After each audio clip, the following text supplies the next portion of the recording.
фестиваля у нас будет маленький танец в стиле K-pop cover. Я надеюсь, you will enjoy it. Yeah.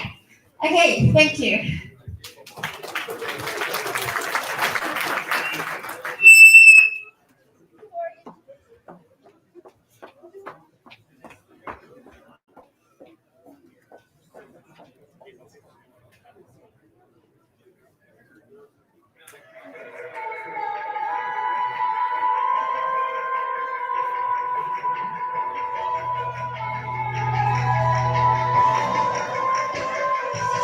The body tight, we have to go back. Pretty tension, feeling so very you and your side.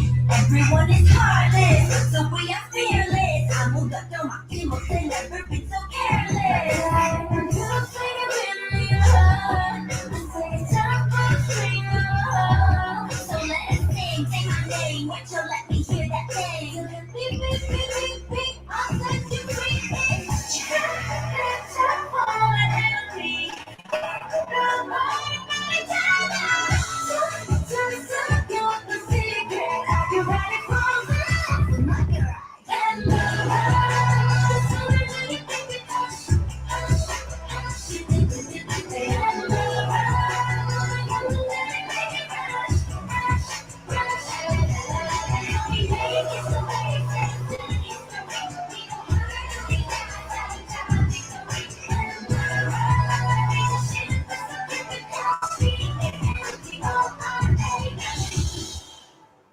Killshot, dumb, guess what? 하나도 남김없이 모두 해자.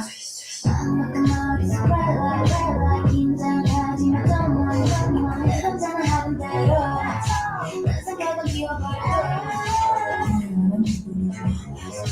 실수는 끝까지 지금이 떨림, 불안감이 올림 잘해. 내 곁에 내 믿으면 돼.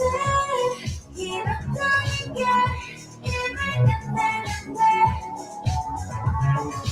Killshot, 다음은 guess what? 하나도 남김없이 모두 hit자. Killshot, 하나 남은 count. 다 쓰러져 down so never die.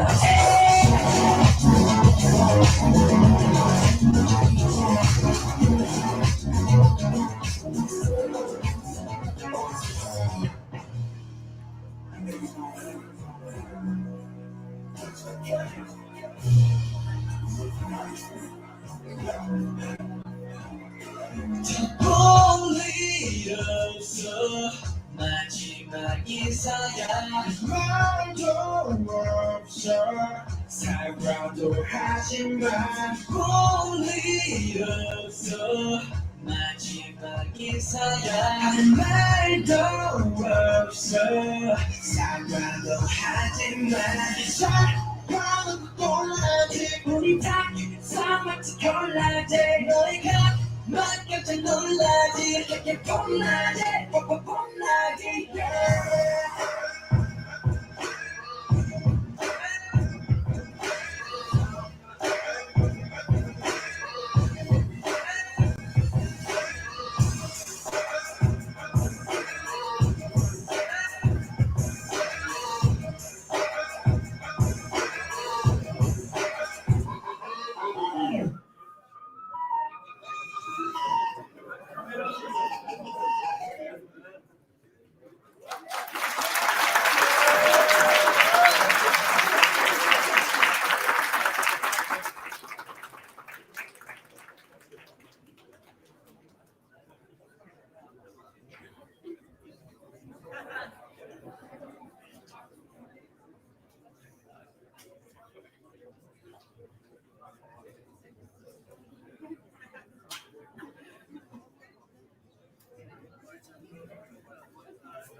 DevFest'23 festivaline hoş geldiniz.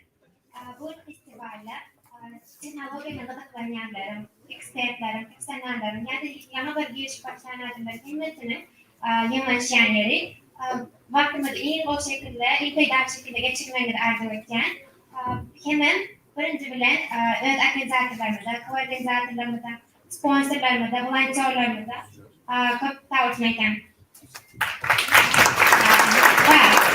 Добро пожаловать на DevFest'23. Я надеюсь, вы все проведете это время с пользой. У нас есть профессионалы своего дела, новички и даже такие динозавры, как я, которые ничего не понимают в IT. Пожалуйста, используйте это время с пользой и network with each other. Да, не забываем, хочется сказать большое спасибо нашим спонсорам, организаторам, всем волонтерам и спикерам. И да, пожалуйста, make use of the drinks, берите воду, это все бесплатно, это все для вас. Спасибо.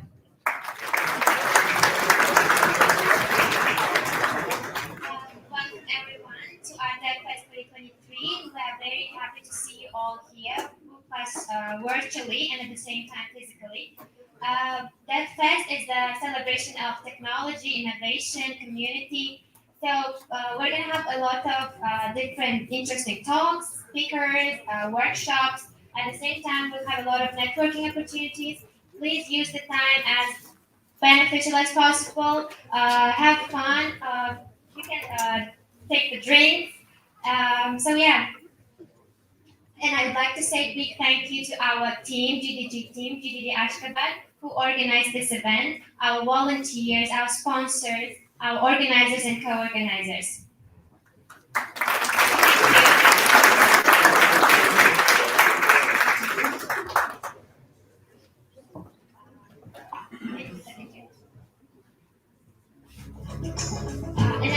Teröristler anamdar kömökçileri ananır. Bu yakınmakta altında maşgalarını fark edin.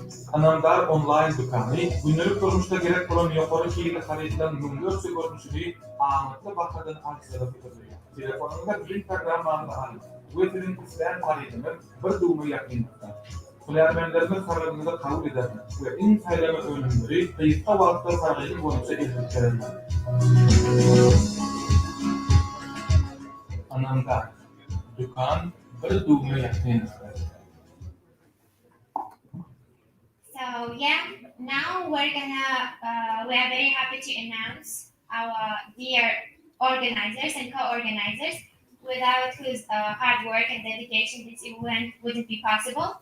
So I'm very pleased to announce Mehmet Jamal Galejeva and Tapargule Maktumuk to the stage. Please let's join in welcoming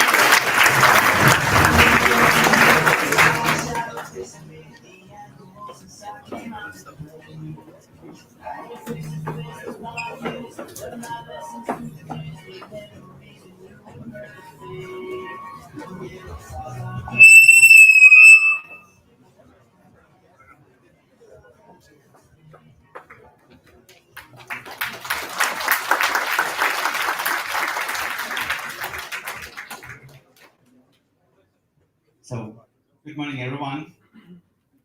We would like to, first of all, thank all of you. We say heartfelt thanks to all of our visitors. This is just amazing to see over almost 700 people who are interested in DevFest 2023. Starting from just 25 attendees at the first DevFest, we made a great path. And we are very proud that we have such a great community. Thank you to all of our attendees, to our nice volunteers who assist us in everything. We say thank you to our sponsors and first all of you.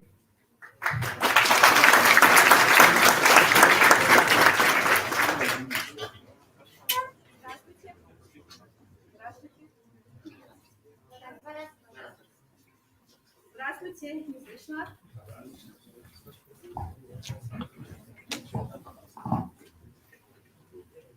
Здравствуйте, меня зовут Мehmet Jamal Galejeva, и я являюсь одним из организаторов группы разработчиков Google в Ашгабаде. Как вы знаете, сегодня мы проводим DevFest фестиваль разработчиков, который проходит в конце года по всему миру. В Туркменистане сообщество разработчиков Google существует уже 3 года. И вот уже 3-й год подряд мы собираем разработчиков по всей стране на технологическую конференцию. Я хочу сказать вам всем спасибо за ваш интерес к технологической сфере и решение стать частью нашего сообщества. Посетителями первого DevFest' 2021 стало менее сотни человек. Прошлый наш ивент собрал 189 участников. Сегодня же мы вновь превзошли наш личный рекорд. На официальной платформе зарегистрировалось почти 700 человек. Это огромное число, и они наглядно показывают наш интерес, ваш интерес к отрасли информационной технологии и смежных направлений: дизайн, реклама, бизнес. Для нас очень важны ваши голоса, и поэтому специально для этого ивента наш спикер Илья Сиисов приготовил, создал дашборд электронный. Вы сейчас видите QR-код.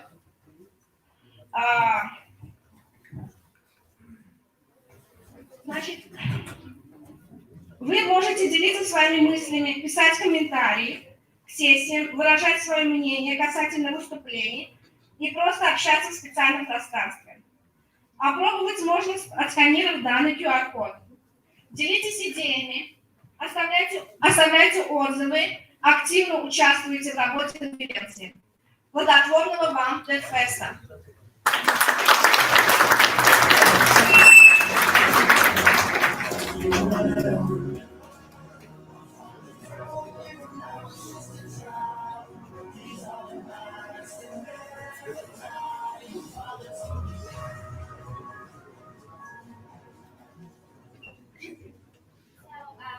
Continue with Askar Ayutuk, who is a developer relations coordinator who works at Google. He was able to join, so he sent us his video. Let's all watch the video that Askar sent. He's going to send greetings from Google ecosystem.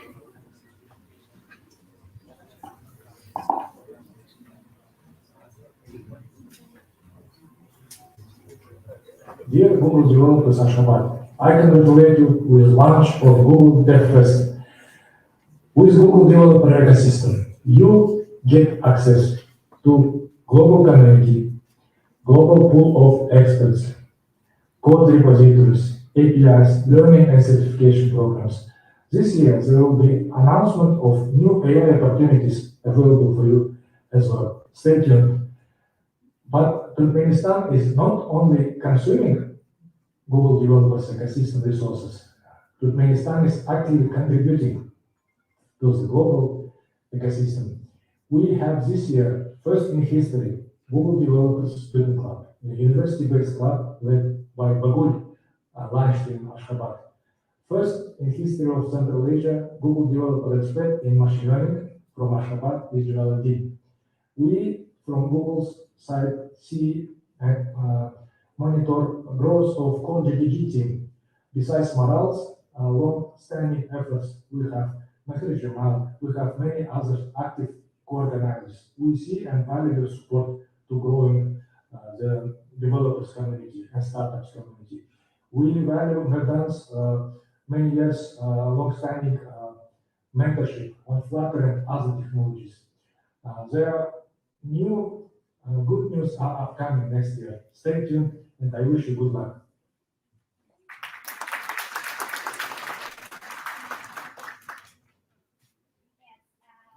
So as Askar mentioned, we also have the 31st Google Developer Student Club here in IUHD, which is led by Dawood Ashgabat. And now let's continue with our next speaker. And you all probably know about him. Like at least most of you probably heard his name. He is the very first Google certified expert in machine learning, Jalaluddin Sultanov. He's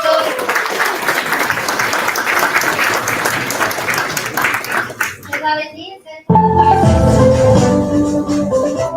how to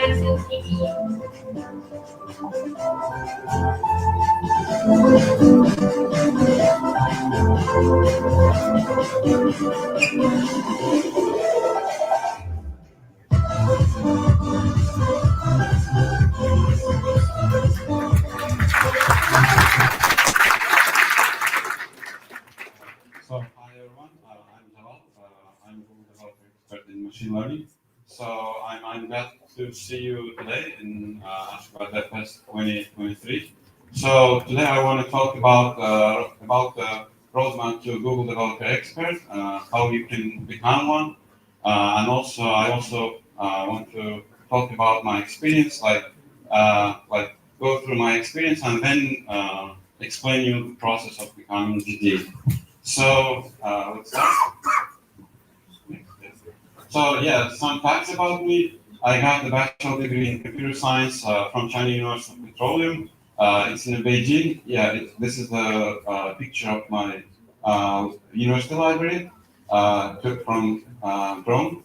And also I got a master's in statistics and data science from Massachusetts Institute of Technology. I have 5+ years of experience in machine learning, including libraries like TensorFlow, Keras, PyTorch. In my development, I frequently use the TensorFlow and Keras, and also switch between Google Cloud and AWS as a Google platform. Cloud platform. Yeah.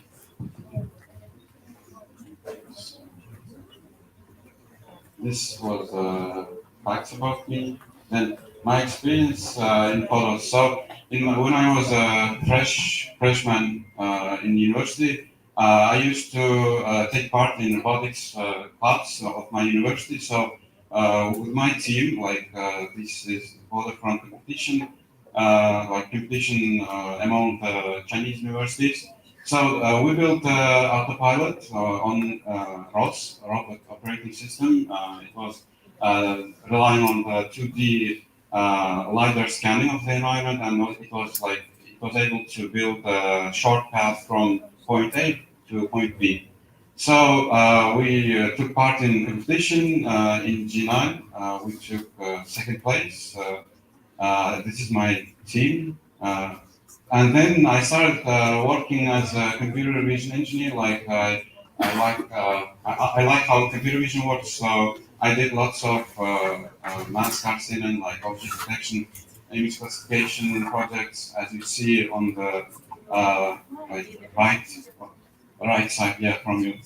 And then I started switching to ML DevOps because I want to deliver my ML models to users and users. I don't want to just train it and just leave it on Google Cloud. I want to people use it and get the feedback of my work. So for that reason, I passed several courses for ML DevOps, and then currently working on several projects for local social network. So there I do content moderation. So whenever you post any photos or videos, those posts get moderated by my model. So yeah, then currently I'm also working with Van, he's also the speaker here. We are currently making a license plate recognition system. Yeah, so becoming a GD. So previously it was some facts about me, and now I want to talk about the GD, how to become one. So first one is you need to find a specialist, preferably currently who's Google developer expert in current on your domain, and only that person can correctly guide you through the process, take your hand, and just recommend you what to do, uh, help you build a portfolio, like portfolio from articles, public speaking events, and so on.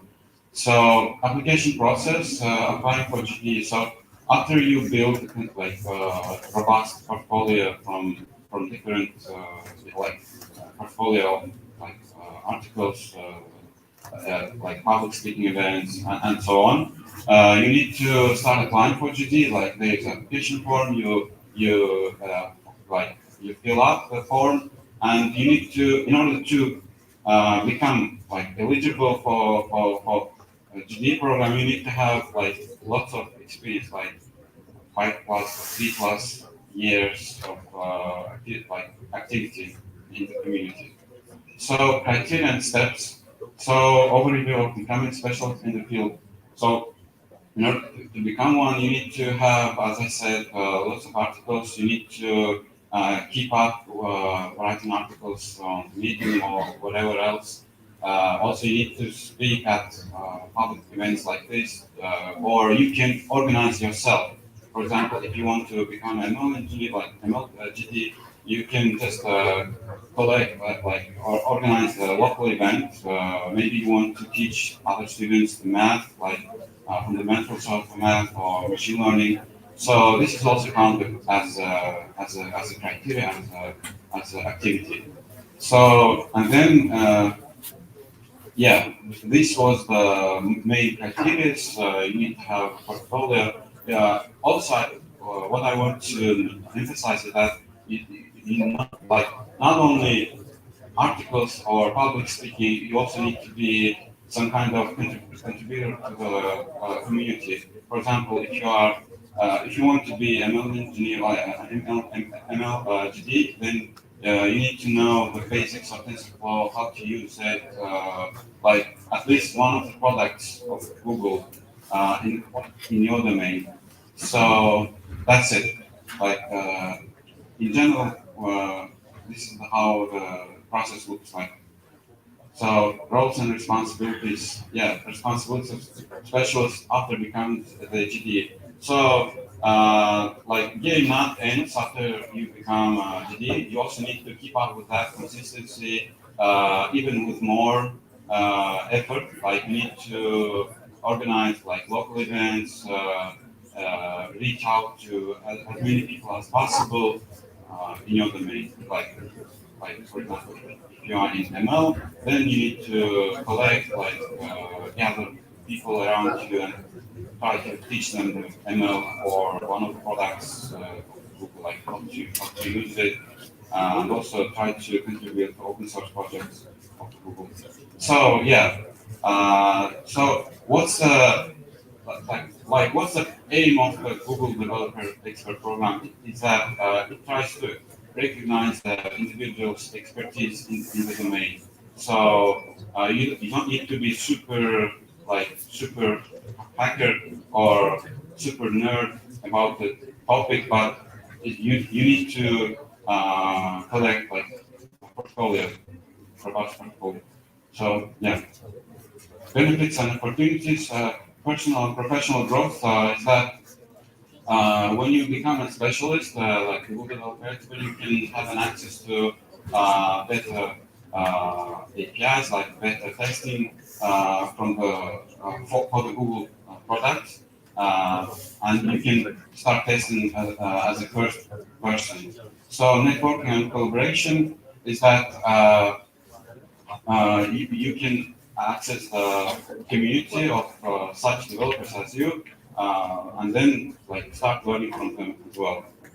Then impactful projects, you need also continue making projects like previously, like even with more effort, contribution and advancement in the field. So also you need to also like continue speaking at public events. For example, if you want to speak at other events on other countries, like Google Developer Expert Program can also help you with that as well.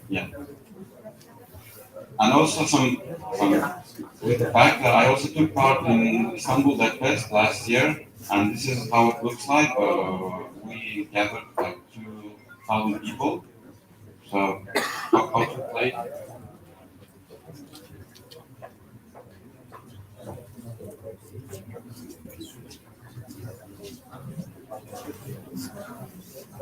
That's fine.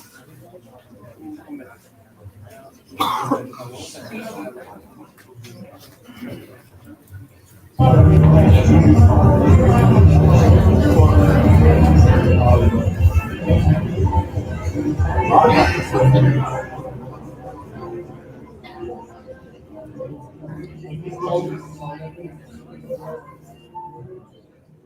it was very fun. Like it was in Istanbul. We had 2,000 people, lots of Google developers, but also took part in this event. We had like similar kind of rules like this. Yeah. Any questions? And thanks for your attention.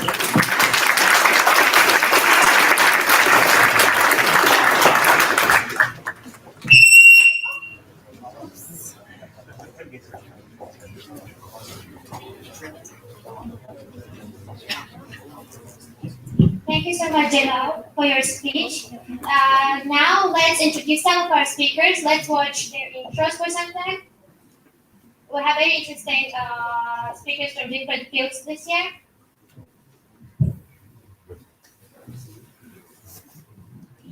Those stories I'm afraid for your life.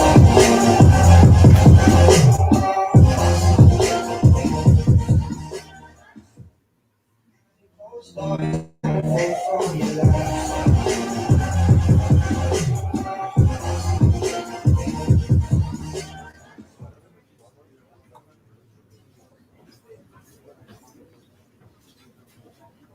Those stories I'm afraid for your life.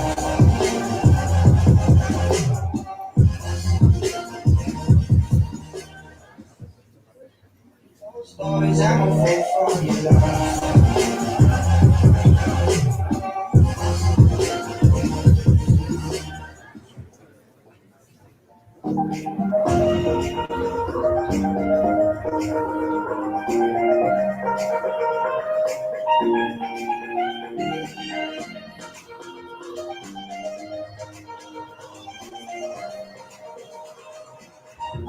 So yeah, let's continue. From last year, we received a lot of feedbacks about our speakers. Like if you guys want to hear more about AI, machine learning, cloud computing, management, and BigQuery, all these trendy topics. So considering all your feedbacks, we have included multiple sections this year related to this field. And one of our sessions is going to be about Google Cloud Data Management with BigQuery by Senior Automation Engineer Gulnara Sariva. Let's all welcome her here.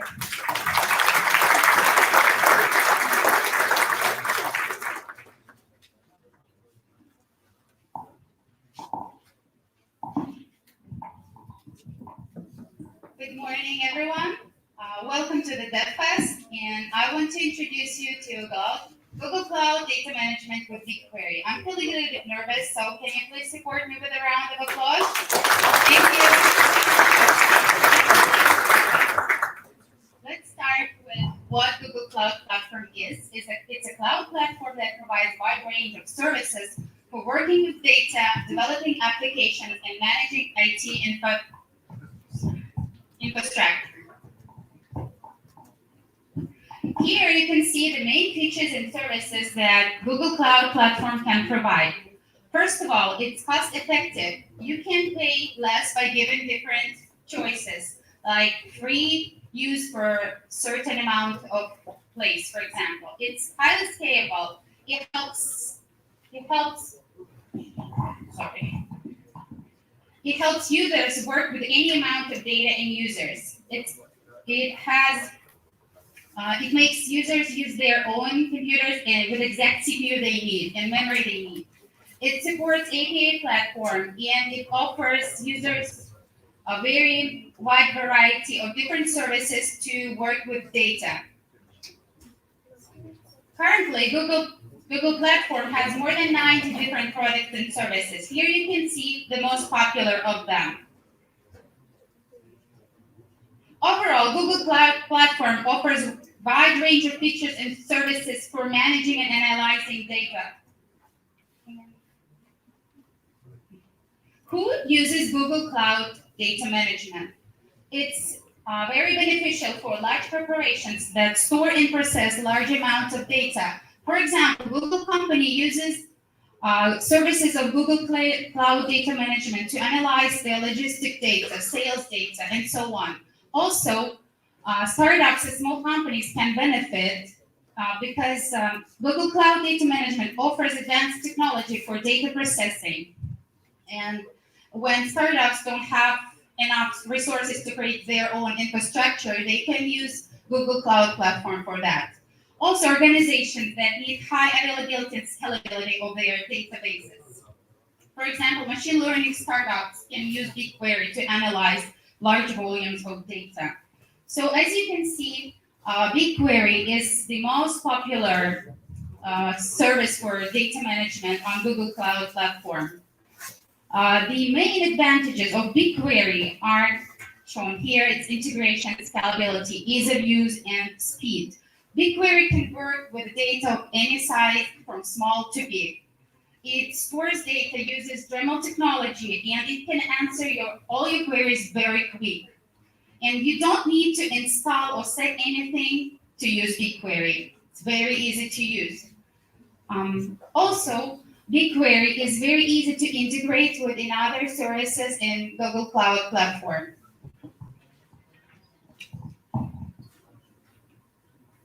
In this graph, you can see how data can be loaded into the BigQuery in different 6 paths from different resources.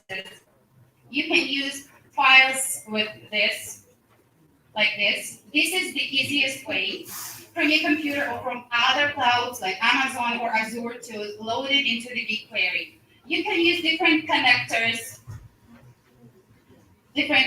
to load data into BigQuery. You can use plugins to move data from different places like Hadoop or Amazon. Data Fusion is the great tool that helps you move data easily. Also, you can use different integrations to move data from other tools like Tableau, Detail. Integrations are like links that connect different spaces. This is a flow of operational data through Google Cloud. The graph shows the process of your data. You can get your data from all over the place and copy it to Google Cloud storage using data stream. Then improve your data by using data flow into the BigQuery, analyze it, and then vision it in a looker. So, the integration of BigQuery with other Google Cloud services. Many services in Google are very easy to integrate in between, and BigQuery can be integrated with Google Cloud Storage. It can be integrated with Google Cloud Dataflow, Dataproc, and also used to process messages from Cloud Hotstop. And the most interesting question, how much does it cost? It's not expensive.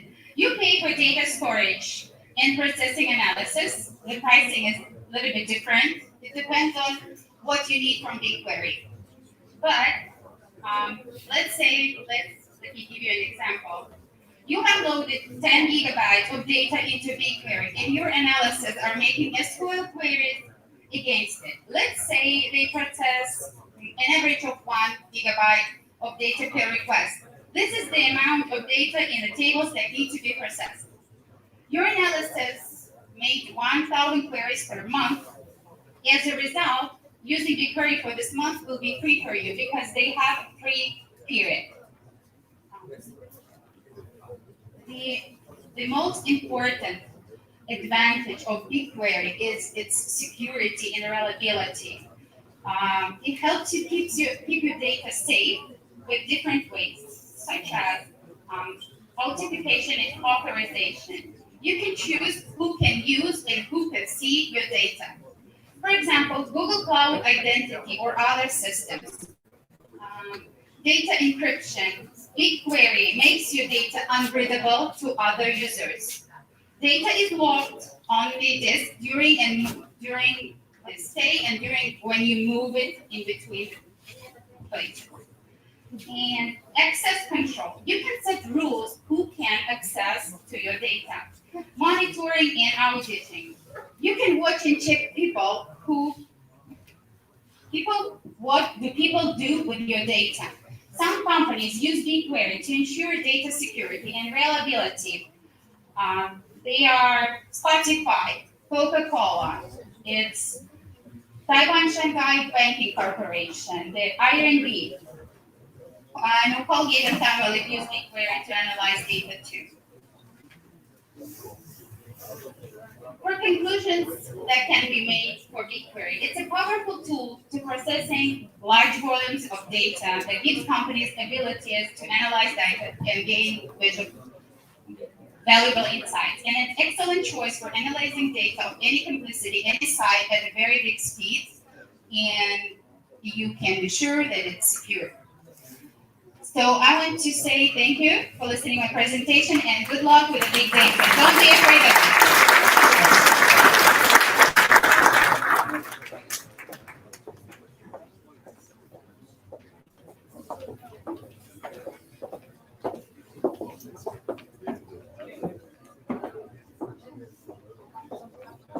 Hello, everyone. I'm Anna John. I'm going to be one of the moderators today. So, in the age of technology, we get our news from our phones. We get products, tickets, even friends. We find them through our phones. But most importantly, we get our perceptions of the world, the news. And among all of this information, we can get lost. We can go and, find very unreliable information among all of this. So, to talk about the crop test, which maybe you have heard, I'd like to invite our one and only lawyer, HR specialist, a very passionate volunteer, Shazana Chakanova. Please join me in welcoming her.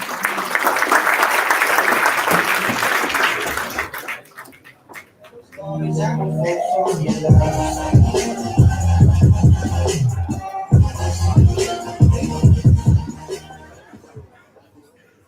Stories I'm unfold from your life.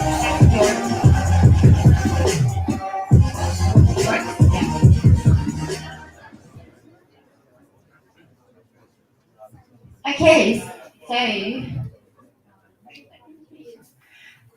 before my presentation starts, here it is.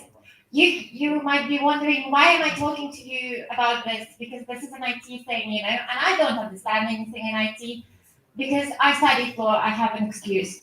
Well, I worked with a lot of people throughout my academic journey. I worked with British Red Cross, with refugees, and I understood that because there is so much information right now, a lot of people don't know how to differentiate between reliable sources and sources that you shouldn't trust,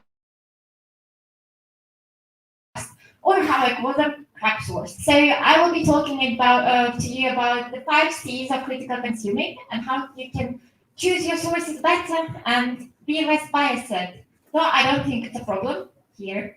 Anyway, so where does this problem come from? Creation of the printing press is relatively new thing. It was created in the 60s, The New York Times was founded in 1861, and Ashgabat was founded in 1881. You can see that people were not exposed to so much information for that long. And in order to qualify to be published in the New York Times, you had to be a journalist. You had to go through some tests. You had to have a degree after all.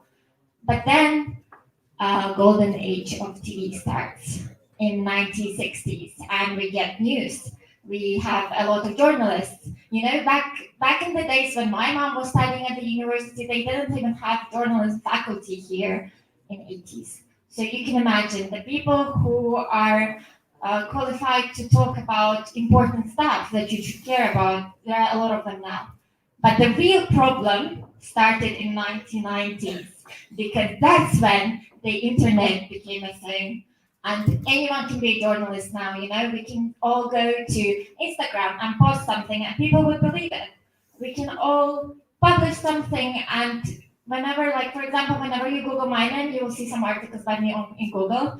And I'm not saying that I'm a specialist in those fields. So, what I'm saying, anyone can be a journalist. There are a lot of information, and you need to understand how to differentiate between these things. I can actually prove you that when you were growing up, you were exposed to some crap. And that's why I would like to give a question to the audience. Okay, considering this thing, what do you think Danone, Coca-Cola, and Smile Direct have in common? I need volunteers. Please. What does Coca-Cola, Danone, Smile Direct have in common considering this thing? No. I will repeat the question in Russian. Что общего между Даноном, Coca-Cola и Smile Direct? Yes, fake information. So, when you were like 5 years old or so, you probably seen on TV a commercial about Danone claiming that they have like good bacteria for your gut and everything will be fine and stuff like that. How many of you seen that commercial on TV about Danone? I can see 1, 2 people. I've seen it too. Okay, 4 people. Maybe, yeah, thank you. Maybe you don't remember, but I've seen it a lot. And I thought, oh my God, so that's why it's so expensive, you know. Well, actually, they were selling their product 30% more expensive than other yogurts just because of that. And guess what? That claim was crap. They were later sued for that. But the amount of profit they made out of us is more than what they were sued for. Same goes with Coca-Cola. In 1960s, they were funding research, arguable research. So scientists would be saying that it's actually healthy, while we all know that Coca-Cola leads to diabetes. So that's why I'm talking to you about this. Yeah. Please. Can you just change it? Okay. So actually, Google does something about it, you know. What do? They introduce it signaling when the content has been fact-checked. You know, for the students out there, do we know what is peer-reviewed article? It's the article that was read by other specialists in the field, and that's why we know that we can trust it. Google introduced similar thing for news. So has it been fact-checked? Always look at the top. There will be an icon that has been fact-checked, or it's peer-reviewed, or basically if you can trust it. Just don't trust everything you see on TV or on the internet. However, if it's tied up to organizations, I don't know, for example, Arient is a trustworthy source. By the way, they're one of our organizers and sponsors. Oh. Yeah, nice advertisement. Can you please change? I can't even do it. Oh, yes, thank you. Yeah, also, we can all agree that if Google had all the power in their hands, like publishing and fact-checking everything, they would have had too many power in their hands. Understanding that, they are funding fact-checking organizations. Recently, they donated this amount of money, which is around $2,100 to 3 UK organizations to fund fact-checking. Because, you know, when the work comes to bias and stuff like that, it's important to fact-check, as I already said. Okay. And what do you, oh, no, wait. Another thing, and that goes for the students out there. I don't know if you heard about Google Scholar, but I love it. When I was a student, it really helped me. Google Scholar is an engine where you can find peer-reviewed articles for your research, and usually what gets posted there, usually you can trust it. However, you still need to use 5C method. So look, the first C is context. Okay, where was it written? Who was it written by? Because, you know, the scientists were legitimate, the ones who were working with Coca-Cola. But do they have any links to the organizations that might be benefiting from the information they're saying? That's what you need to ask yourself. What about the credibility? A lot of fake news, fake articles, they try to look as if they're legitimate. So always check if there is a date. If there is a good article, or a news article, academic article, whatever, they all have an author in the beginning or at the end. If you don't see it, that's crap.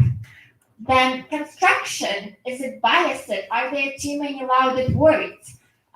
Is it opinion or is it facts? You know, there's so much information and sometimes it's hard to know what is opinion. If it's facts, it always needs to be referenced. If it's not referenced, that's some crap. Corroboration, is there any evidence on the internet? You know, internet is like a universe, it's infinite. So if you don't see any other evidence that is true, or the evidence is not sufficient, then that's crap. And always compare, because, using this structure, you need to compare it to other legitimate sources. And if the information is not correct or too biased, then that's crap. Well, I hope that was useful for you, and thank you. Yeah, that's it critically in the sea of information.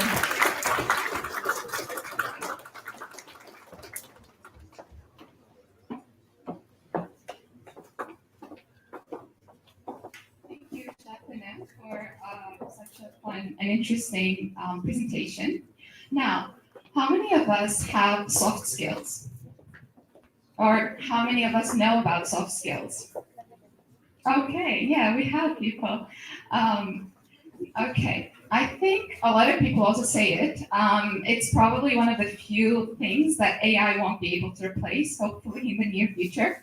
It's needed in interviews, it's needed in life in general. It's needed for you to become a professional in your job. And to talk about this and more, I'd like to invite Volodymyr Genov.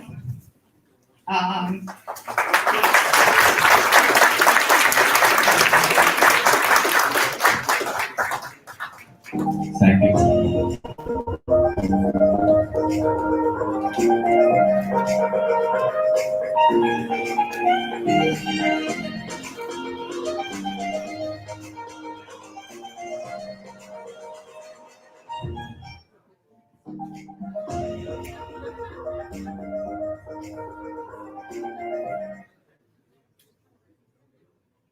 Tavolgenlerden diğerisi kuş programist. Kuş programistler kuş kampanyalarda işler veriyor, doğru mu? Yani siz ul kampanyalarda ya da üstünlüklü kampanyalarda işe girmek için esasını hemen soruyorlar. Chat kod yazıp bilsiniz değil mi? Ya da çıçırımlı meseleler çözüp bilsiniz değil mi? Yok. Esası tecrübemde böyle iş alıyorlar. Yani bu bu yerde tengen ikinci tarafım var. Tengen birinci tarafına hard skills deydi. Hard skills ne mi? Hard skills. Doğru, teknik bilmemiz, sizin programlama dili bilen az çıkışınız nedir? Siz mesele çözüyorsunuz, nedir? Teknolojiyadan faydalanıyorsunuz. Ana şuna teknik domen znanyaları hard skills diyorlar. Şimdi ikinci taraf ne mi? Tengen ikinci taraf bir soft skills. Soft skills ne mi? Communication diye katlaşıklar diye akatı doğru. Esası bir komandada işleyen, bu proyektler komandada toparlayın işleyen, komandada da köp adam var. İdiden köp adamlar öyle işleşmeli, katlaşmalı, yola koymalı. Daha için designer bir designer diye frontend onu düşünmeli, backend onu yani ne gözünü tutanı bilmeli. Yani toparlayın katlaşıklar. Direkt bilen katlaşıklar yola koymalı. Ana soft skills değil yani. Şimdi hard skills ve soft skills ikisinden vacip. Biri olmasa bile ikisinin peydası yok. Benim adım Volodymyr Genov. Ben 6 yıl beri backend programlamada iş tecrübem var. Ben ikinci tecrübede matematik kampanyasından alındım. Sonra taşeron kampanyalarda freelance ile meşgul oldum. Eğer korktu, startup işleyip milli programlamada yaptım. Şimdi men öz çıkışında ne hakkında etkilerim, ne usta programistler öz adına iyi oylarlar. Yine programistler değil, başkalarım. Umuman öz kariyerama hakkında ne adet toparlayın, işte ne de işlemeli. Usta bolcak olmanın bahası ne olmalı usta. Ne işini vaktine yetişmedi. Bir ayda dinlenmeyen, anasında ne maniyeti bir ay, ne padakladım. Prokrastinasyon, ne Ulakta durmaly, näet gözüň alyp çykmaly. Flow zonasy. Tanışmydylar. Näet flow zonasyna girmeli. Emme zady wagtynda näet geçmeli. 8 sagatyň içinde. 8 sagat azat programmistler ýeten 8 sagat. Ýöne ýetişip bolýar. Ama musullar var. Näet howa diýmeli. Ýani boýlanmaly. Näet ýok diýmeli. Ýok diýmeli. Bir de garaşýarlar aslında ýok diýmeli. Ana şu wagtynda görmeler. İbrahim Gladwell aýdýar, näme diýär? Любой угурдан ekspert bolup bolsa, 10.000 sagat praktika gerek diýär. Eşitdiňizmi şonu ýaly? 10.000 sagat praktika ekspert boluş. Ana şu dogry ýa ýalňyş? Büyük goýar, bir de ýük goýar. Näme üçin aýdyp berdim? Indi men öz çykyşymda äger sessiýa bolar, sessiýada birinji room 3-nji etajda bolar. Saat 10:10'da. Yine 20 minutda başlayan. İskel bitirýänler atnaşypdylar. Men size garaşýan, Okman atnaşym. Sağ olun.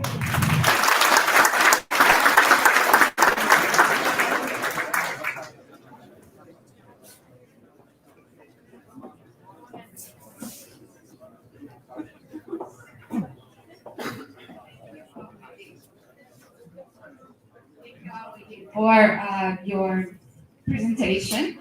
And as he said, we do have workshops going on at the moment on the 3rd floor. Please check them out, check the agenda. We have the agenda, have a look. If there's anything that you're interested in, go and check out the workshops. For our next speaker, most of us know him as Need Create, Mike Bionic, Kryptonar maybe, you might have heard. How many of us have IoT devices at home? Let's say smart heaters, I don't know, Internet of Things. Yeah, you do. There is actually even an IoT incorporated into a toilet roll holder. I don't know for what, but they are everywhere. And AKA probably a technology that might learn to blackmail us in the future, but for now, they provide a lot of inconveniences in our lives. To talk about that, I'd like to introduce Mohammed Berdijev. Unfortunately, he cannot be with us today, but he shared his experiences with using Arduino and Golang. So I hope you enjoy. My name is Mohammed Berdi, and today we are going to talk about an interesting topic called Arduino plus Golang in projects of IoT. Shortly about myself, I graduated the Engineering Technology University and I work on robotics and Internet of Things. I specifically work on software of electronic devices. And today I'm going to share my thoughts, knowledge about how we can use these technologies with sensors and drivers, every electronics that available to make an interesting life projects. So let's see what we're going to cover.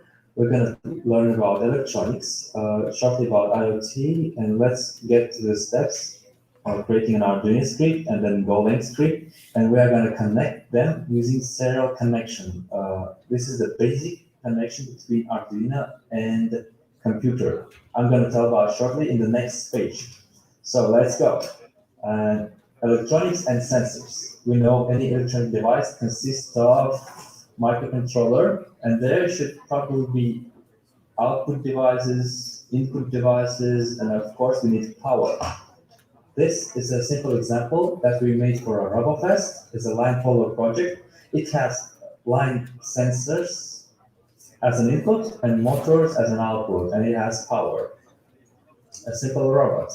Sensors measure the environment and display us the values that we can use in the apps, and values will be digital. So if we want a computer to understand what is going on outside in the world, like we see the light and we feel the temperature, and we know that this is a liquid, we can understand with our sensors, biological sensors. Here are electronic sensors that can do the same thing and give us the values that we can use in our applications. And I have the example application here. If we have an air conditioner, how could it work? So the air conditioner has its temperature sensor built in the house. So the values of a temperature sensor will go to microcontroller directly. Then if we set a temperature of 20 degrees Celsius, and if the temperature of the room will be less and higher, it will turn on the heater or the cooler to set the correct temperature. And what about the Internet of Things? The IoT is done when any smart device that we created is connected to the network. It could be local or like through the local to the directly to the internet. It depends on our project, how massive is the project. In this example, we got a smart switch that is controlled by phone. So it got a Wi-Fi and connected to the network, and the phone also connected to the network, and sends a request directly to the controller. And controller knows what should it do. To make any IoT project, we can use the microcomputers like Raspberry Pi or like the Orange Pi that I have here. It can boot a Linux operating system, and we can write any code like in any language using C++, doesn't matter, Python code, you can write Java code and surely Golang. The next thing is an ASP, not into controller. We should code an Arduino code in it and run server within it.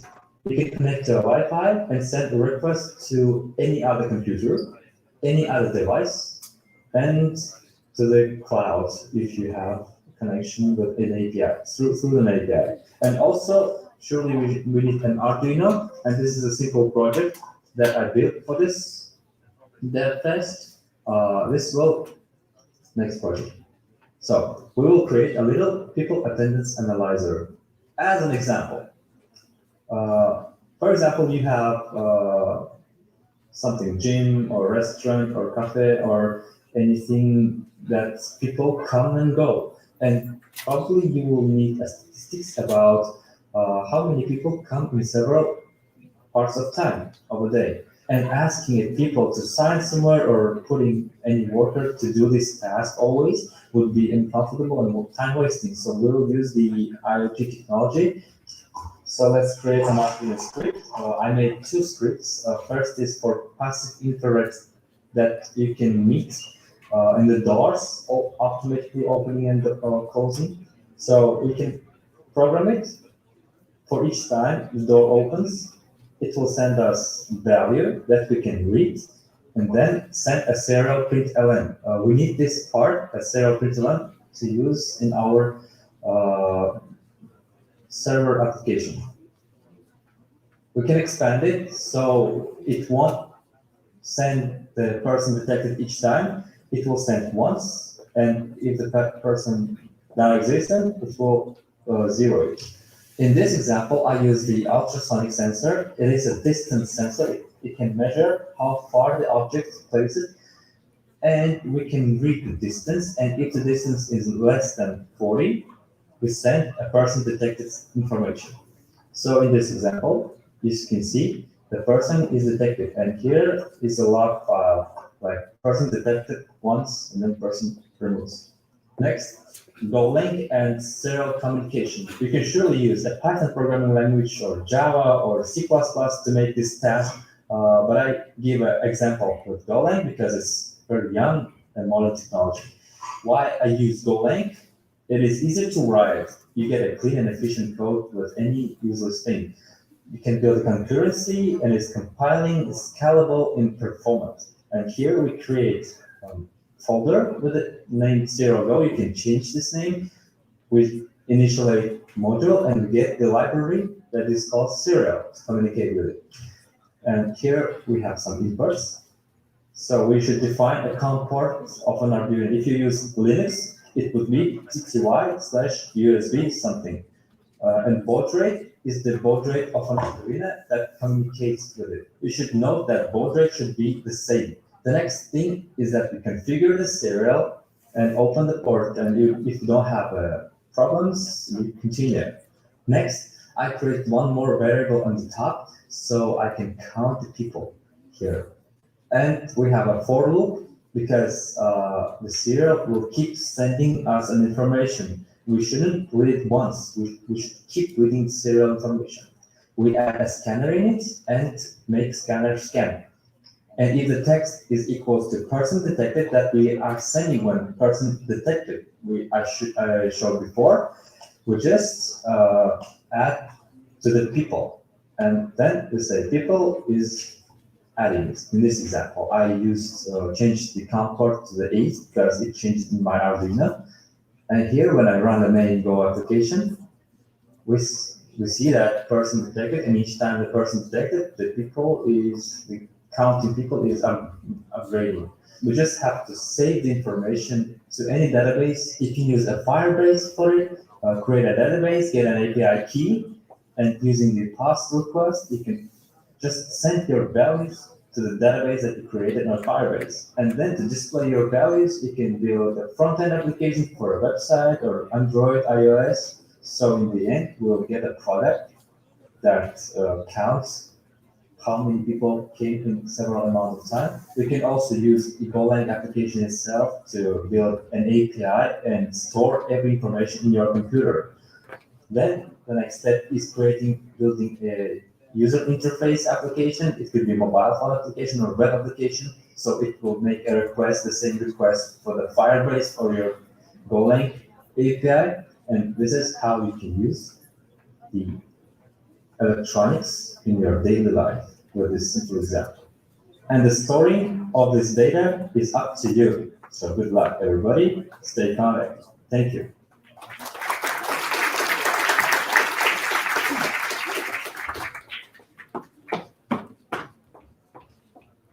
Hello, I'm back with you. I think it works. Anyway, please welcome our next speaker. 7 years of web developing experience, self-learner. Ilyas Teyisov, he's going to talk to you about full stack. Can I introduce it? Yeah, have a look. Okay, as I understood, full stack is something like oxygen. Nothing would exist without it. No WhatsApp, no Instagram, no Telegram, no link. So it's very important to know and understand what it is. Yes, welcome.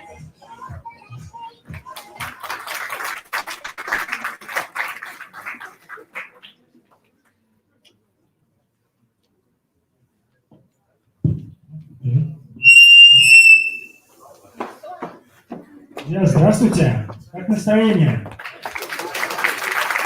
Отлично, отлично. Друзья, меня зовут Иlyas Teyisov, и я веб-разработчик. Сегодня я помогаю бизнесам превращать идеи в жизнь с помощью кода.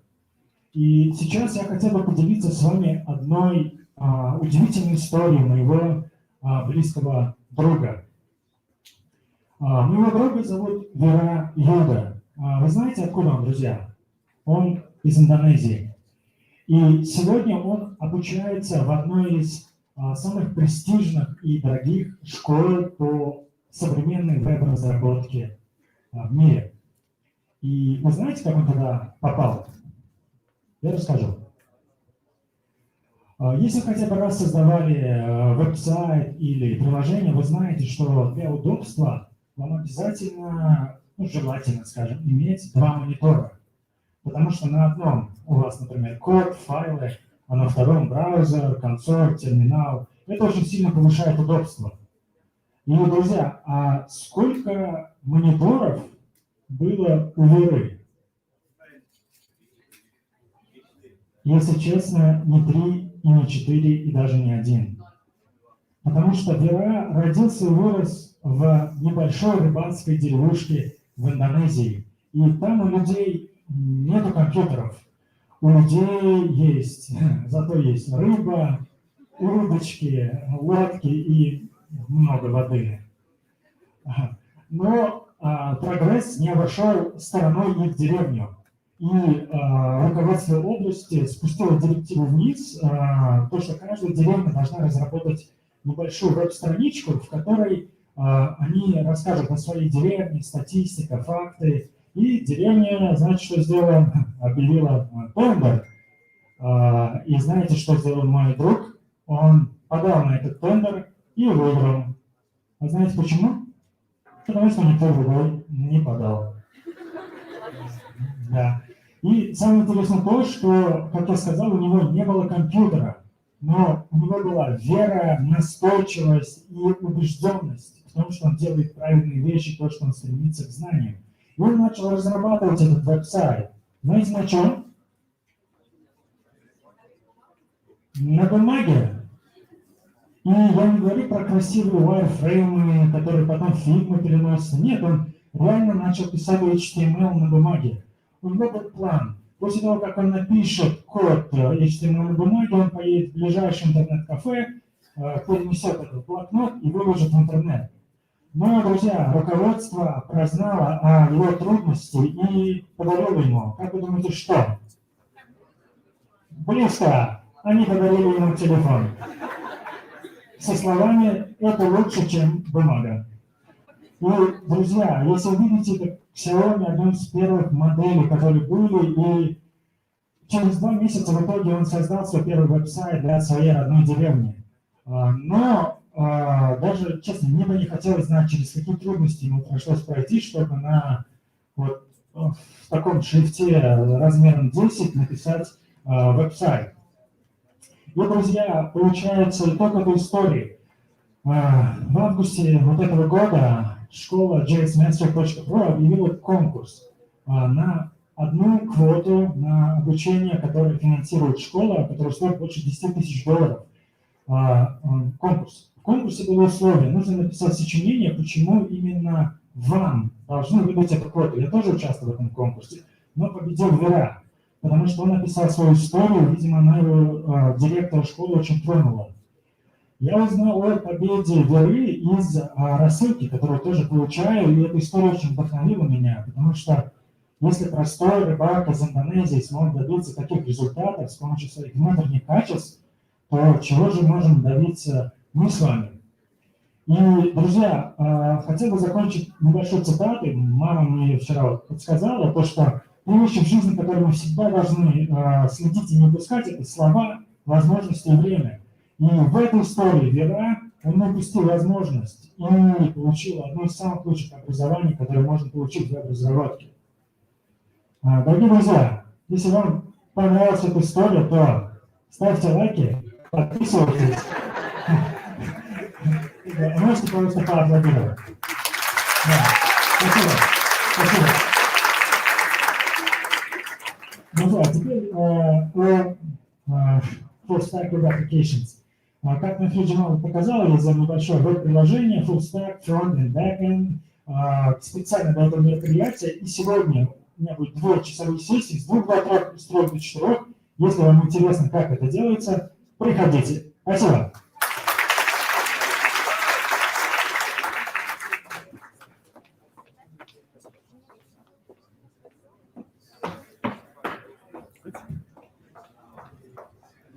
Thank you. Спасибо. I just wanted to remind that yes, we have 1 hour, 2-hour sessions, 1-hour sessions that go in depth about what they were talking about. If you remember already, his session is going to start at 12. Yes. Then I also have Elias Kudratu Live, implementation of Google Display Network on Turkey market. Yeah, I have to read because this is too technical for me. Anyway, yeah, it's at 12. Please make sure to check it out. Then the Art of Prompt Engineering, Rustam Hüseyinov, Room 3. Emir Kuday Design and Report, решаются программы. 12 часов начинается, it starts at 12. Yes, it roadmap, but it doesn't mean that this didn't finish yet. Okay, yeah, this didn't finish yet. I'm just saying that there will be workshops simultaneously happening, and yes, if you are curious about them, go check them out, but no, эти воркшопы будут еще и после обеда. То есть они сейчас будут и потом. They will be happening now and they will be happening after lunch break. So we didn't finish yet with this one, okay? Anyway, yeah. Our next speaker is a talented 16-year-old, a talented 30-year-old developer who started his journey when he he was just 16.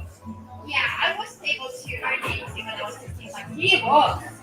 He's very passionate about machine and deep learning. So if you're curious about AI and where it can get you, and about Keras framework in general, please listen to him because it will enhance your work. It will make your work better. Yes, welcome назад. Ой, прикольно. Серьезно? Ну, встаньте там. Давайте возле елки, встаньте, я вас сфоткаю. Ну пусть, ничего страшного. На 5 секунд, что, проблема, что ли? Или... Ну какая-то обижалка. Давай, девочка. Hi everyone.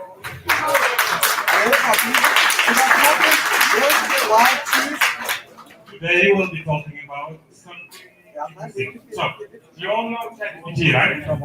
Could you have GTG обязательно сфоткать надо. could raise, поднимите, пожалуйста, руки те, кто пользовался им. Поднимите руки те, кто слышал о нем просто. Круто, потому что про него мы сегодня говорить не будем. Мы будем говорить про Keras. Кто-нибудь слышал про Keras? Идем дальше. Keras — это самый крутой инструмент на нынешний день для и для глубокого обучения. Это фреймворк питоновский. Вы можете его использовать для того, чтобы написать самые простые вещи, которые будут работать. Допустим, вы хотите воплотить свою идею, связанную с AI.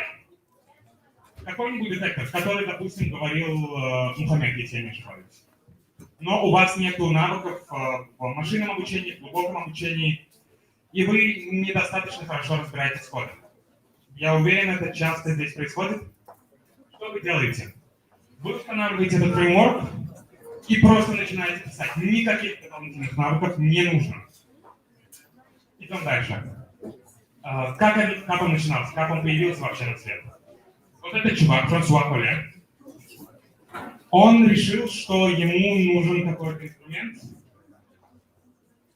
Да. Какой-то инструмент, и он взял и сделал его. So he said, I was looking for a good tool to work with neural networks, so I made one. That's how it works. So, in 2015, he was searching for a good tool, but all of them were like low-level, kind of hard, kind of, takes time to learn. So what he did was took best parts of the existing frameworks, like Cafe, Piano, Jax, and he integrated them into the Keras. Okay? So we go on. Why Keras? So why should you use Keras and not other frameworks? Why wouldn't you use existing tools? Well, yeah. We could go to the next slide. And here's the first reason. It is easy to learn, as you said. Could you show it? Yeah. It is easy to learn. So for example, if you would like to use something written in C++, something like Cafe, you would need like a year to learn it. Okay? A year is like a lot of time. But for Keras, you would need only like 2 weeks. In 2 weeks, you could have something working, something really cool. And another reason why we should use Keras is the next one is it is production ready. So you write something in 2 weeks. It shouldn't be that cool, right? So you shouldn't be able to use it in production.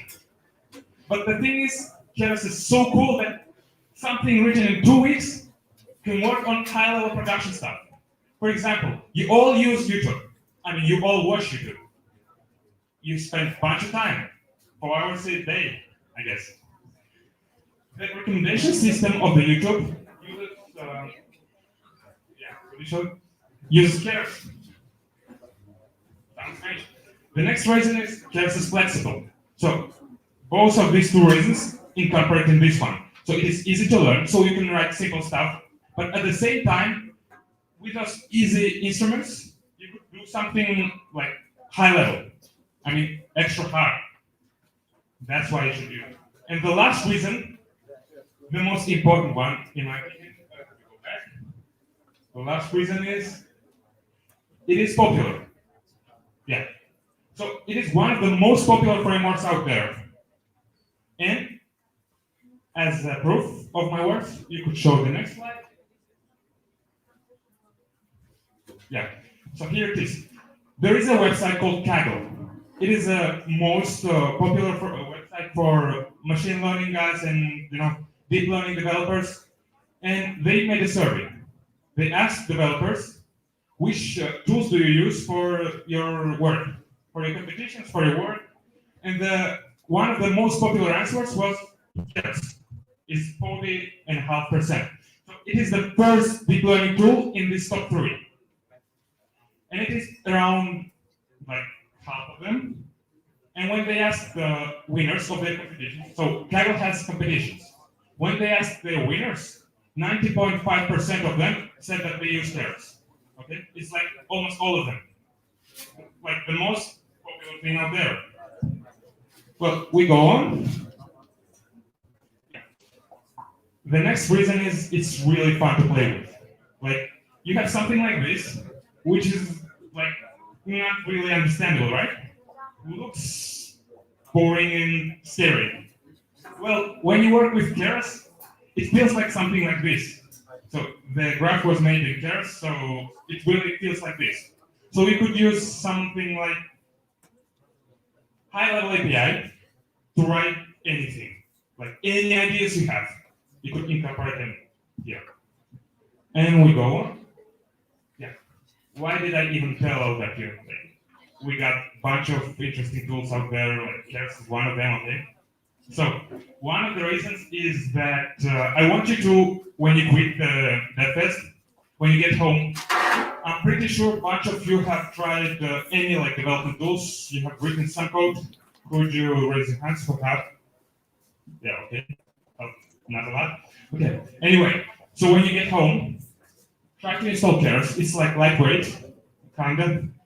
You get home, try to install Keras, and I'm pretty sure you will be able to get something working in like today. Okay? So try it. And one of the tools you could make with Keras is the next one you could show it. No.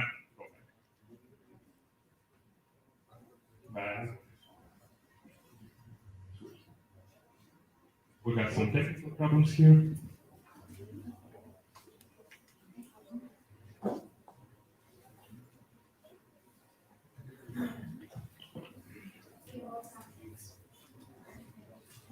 It's okay, you know. At least you understand what you're doing. I don't understand anything. Okay, good. Well, these are our sponsors, but we got something more. Well, here's the tool written in something which you can do yourself using Keras. Here's the guy. And we got our DNV. You all know it, right? In Chrome. Go back to R. Yeah. So here's our DNV. Well, what we could do is we could write something in Keras to play it without touching the keyboard at all, and even without touching the PC. So if you could show it real quick, please.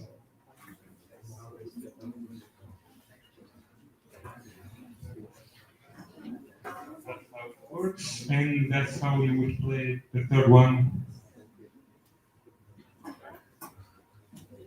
Please.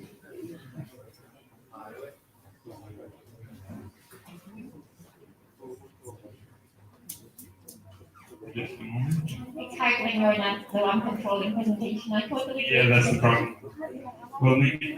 Who has experience in technical problems in their life? Yeah. Raise your hands. Yeah, you know, all of us did. Oh, one moment. Because, after all, you know, we were not born when all of this stuff was there. I wonder how kids are going to be like the ones that are born right now, because honestly, they understand so much more than us. So we Oh, yeah. got it here. You see me? So we have something like this here, and what we could do is we run it like this. It takes some time. So we have he'll have. So what you could do is you could use your hand for this game. You see here. So what we should do is we make it smaller. Do like this. So we have this game and we just control it with our hands. Here we have it. Something like this.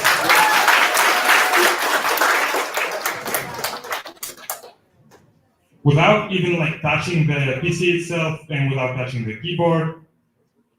I would like to have someone from the auditory to just try it, so you could make sure that it's not like fake stuff or anyone who wants to.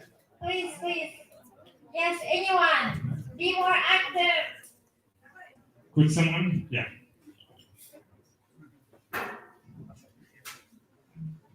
Thank you. Thank you to this brave, lovely man. Thank you.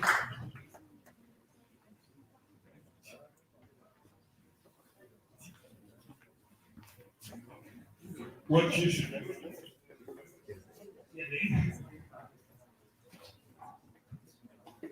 Can you imagine what the future will look like when you won't need to buy this expensive stuff to play games? So you switch to a browser.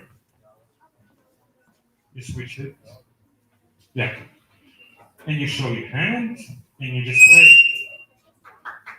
Something like this. Well,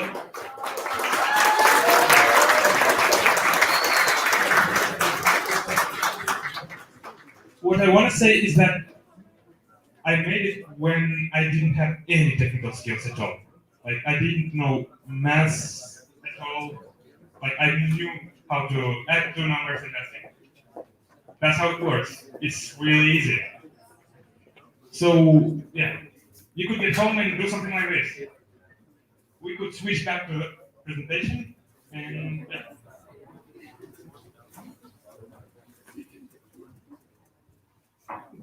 Who agrees that that was cool? Kind of, yeah. We could go back. So here's my GitHub, and if you wanna like play with it, you could get it there. And if you wanna say something about my presentation, you could write me in LinkedIn. So, yeah.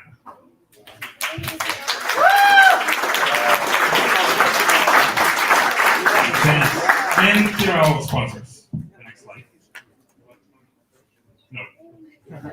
Like we all remember our sponsors, right? So yeah.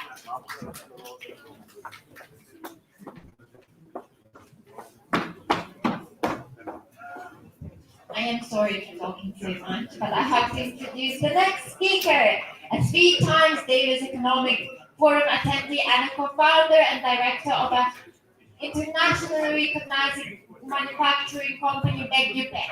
By the way, it's one of the first sustainable companies in Turkmenistan, and you know, with all the things happening like climate change, water and stuff like that, it's really important to be sustainable.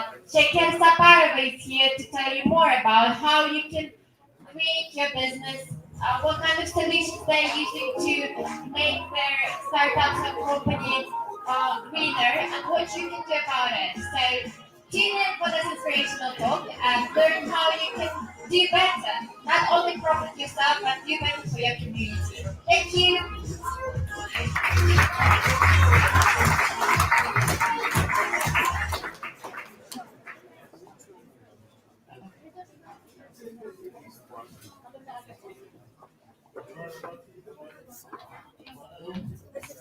Am I audible? Yeah, I think everything's okay. It's very difficult to have a presentation of this galaxy of beautiful, amazing presentations, but please bear with me today. I will try my best to teach you something new. So, thanks for introduction. I am in a sustainable business already. We are co-founder and we are already, I think, 5+ years old, our company. And but today I'm not going to talk about my company and all this boring stuff because we have youth today, we have young people, We have many other people too. Thanks for being here. Today I'm going to talk about another buzzword, startup, and who is startupper. About my title, first I want to tell about my title, Neoteric Startupper. Many people were very curious what does it mean, what it actually means, what you are going to talk about. So I tried my level best and I will try again. So Neoteric, if you Google it, if you Google Translate, if you see the translation, it means contemporary, modern, but it doesn't give still the essence of what I'm talking about. I'm talking about how startup has to be nowadays, now, because until now we had lots of startups and we have very successful startups, like name it, Google, Facebook, many, etc. I'm not advertising them. So, but now, any startup emerging from Turkmenistan, from this geography, even from this region, which features it has to have. So, what is startup? Like, there are shortcomings of startups. I have been recently, I see one alumni of Startup Academy. I was a jury in this event. It's an incredible event of pitching different ideas. It was from various fields. Amazing event, demo day of Startup Academy. But one thing I observed, and after traveling so many forums, after attending lots of workshops, I observed one truth, that nowadays startups are lacking. And another thing, any startup emerging from this geography, from Turkmenistan, it cannot compete with startupper who is coming from Silicon Valley. It's just not possible. Even you are giving the same solution, you cannot compete with Silicon Valley or any, even from West or from China. So you have to have something more. So what is this more about? Any ideas? Any ideas you have, maybe? Okay, let me tell you. There are lots of lackings, like initial cost of startup, timing of launching of startups. We are lacking. But I'm not going to talk about that because there are lots of technical people who will guide you through. I'm going to talk about semantics. I'm going to talk about those features which startup today has to have in order to emerge, to pass this validating stage of startup, in order to scale up, to be recognized globally. Because any startup which doesn't scale up, it's just dead startup. It's not going to survive in order to reach unicorn level where it has a billion turnover. So what are those features? From my experience, it's not just some methodology or any, it's just my research, since I'm coming from research background, so I like doing research of new things.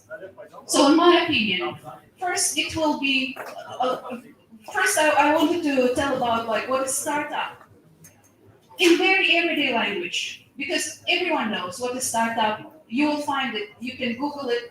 You will find a term, explanation, description. I'm not going to talk about. I'm in everyday language that everyone can understand. I will explain what is startup. Startup is the pain suffered by a group of people, and one team find a remedy for that. So this remedy is the startup. So what are those shortcomings? What are those features that startup has to have? Next slide, please.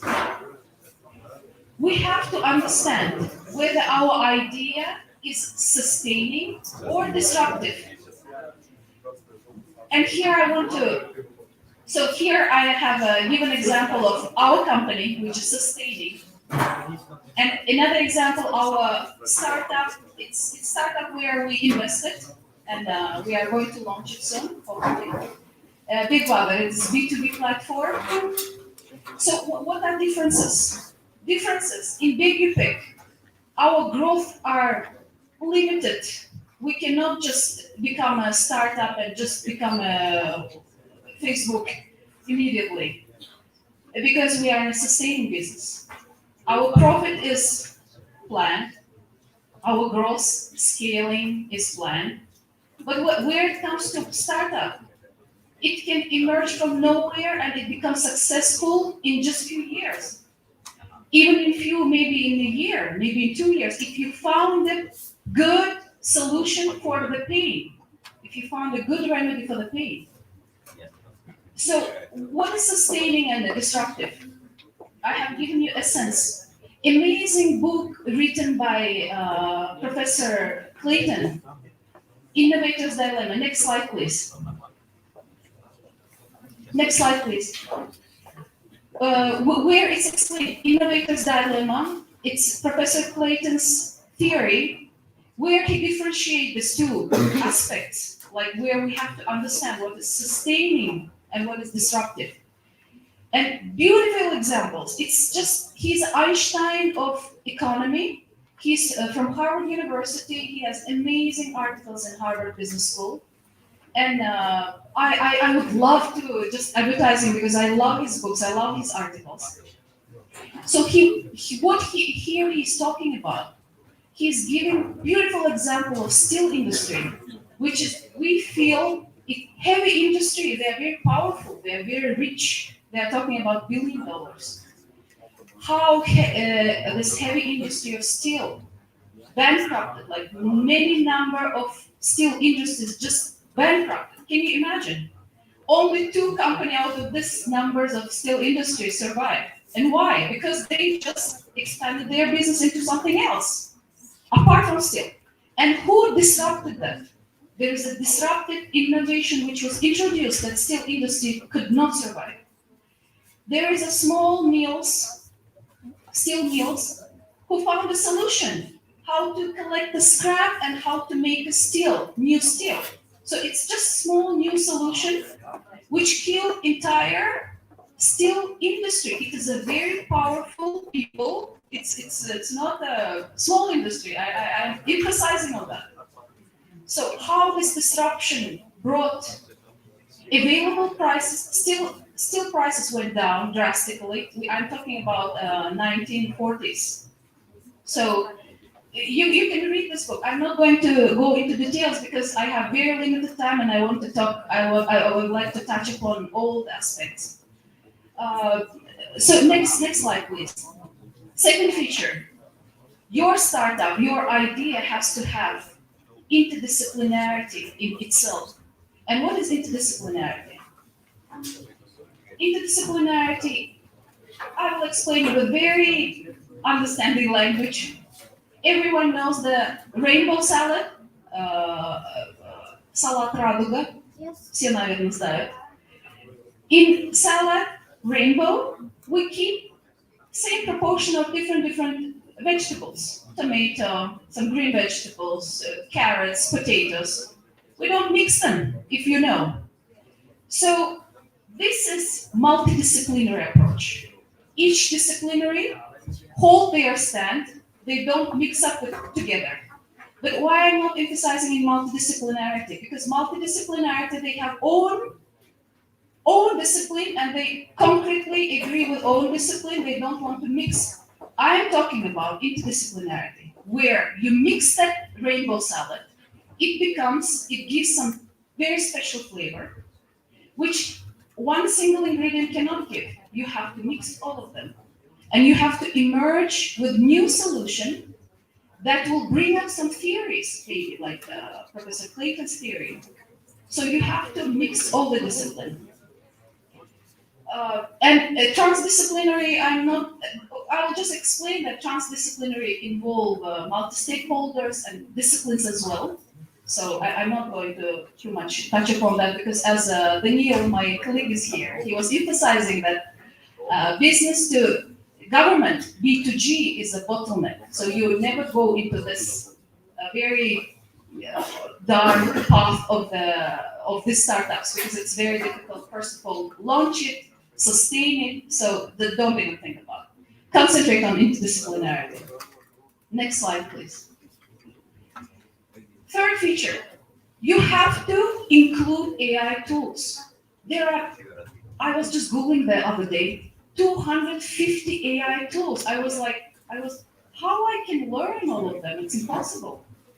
But that is your task. There are lots of tools nowadays. You have to use it. You have to be curious. You have to include in your startups. And here I want to talk about AI. I think there were people already spoke about it. I won't go into details, but I will touch upon one concrete thing. That AI is divided into two categories. Narrow AI, where it solves very narrow tasks, single tasks. It's already in our life. We have them in our lives. I'm talking about generative AI, where AI generates itself, where AI learns through machine learning from different algorithms, learn and do better, like ChatGPT and all. So next slide, please. And the most important thing, I think for me, it's the most important thing, and we can do in that. Youth can do in that. Maybe it's too late for me. Green solution. Why not you bring green solution? And let me tell you one thing. It is not just being cool. Being green is just not about being cool anymore. Going green is a profitable tool. And here I'm going to talk about few financial tools which are already in use. We are not just aware of. Carbon credits, carbon offsets, renewable energy credits, PwC green taxes and incentives. It's just few tools. I can explain you. There are a lot of tools. It's just my time is limited. I hope I have time. I would like just to touch upon carbon credits. What is carbon credits? One carbon credit is equal to 1 ton of carbon emission. What is that? Very interesting.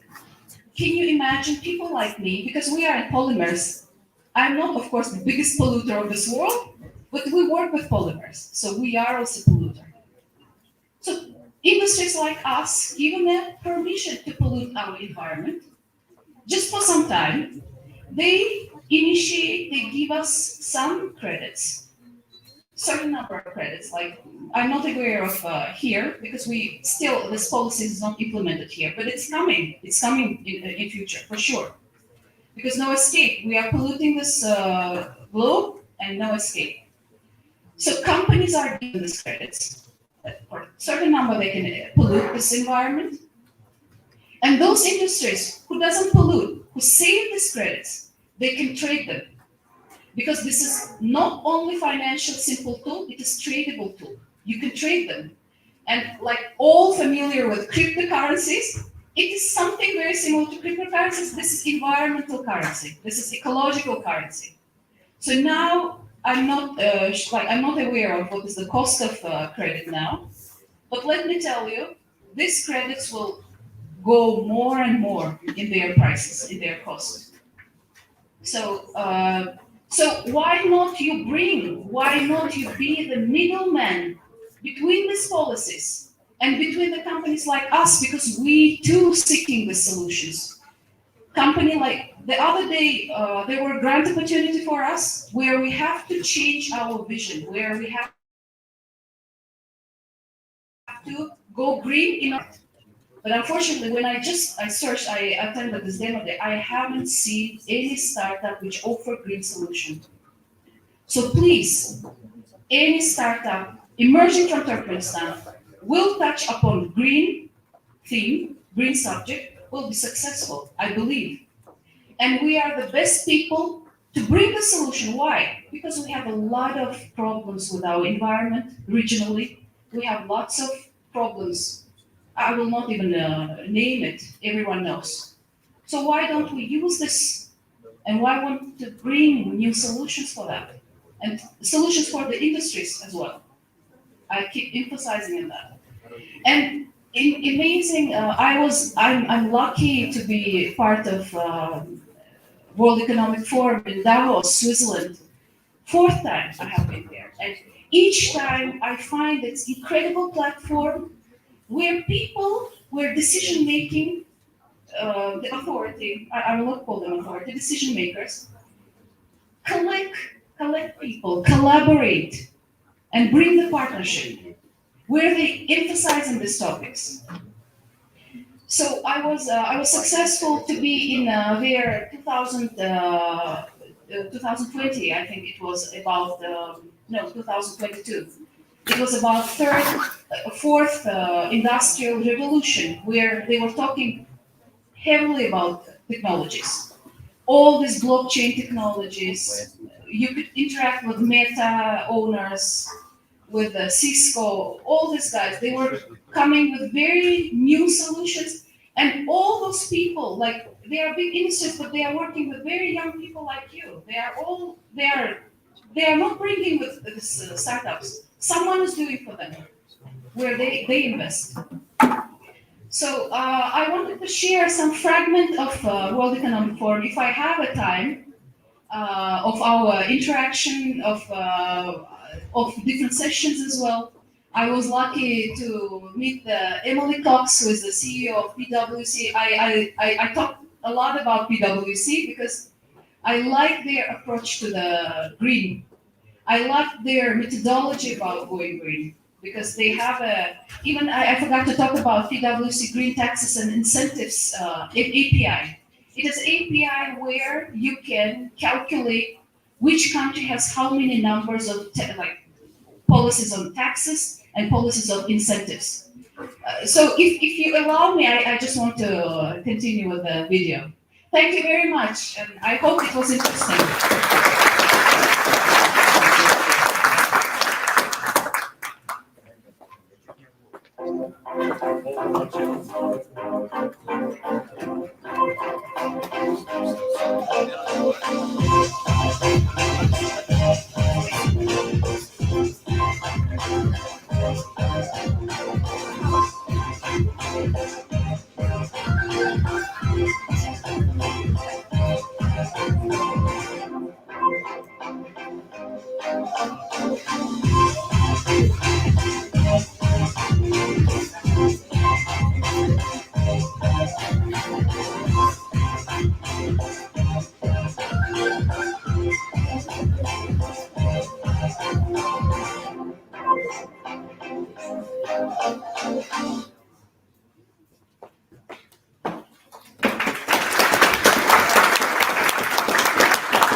Thank you for this inspiring speech. And yes, because we were talking about sustainable solutions, now I'd like to invite Sylvie and Gulshat, founders of Climate Action Turkmenistan. They also organized the El-Khoi conference in Turkmenistan this year. They are also sponsoring hackathon this year. So if you will go to hackathon and win it, there will be valuable prizes. And you will have an opportunity perhaps to travel abroad, because these two young girls did it. They traveled to Central Asian countries, they also traveled to European countries, and you can all do it if you think about climate a bit more. Yes, so welcome Sylvie and Gulshat.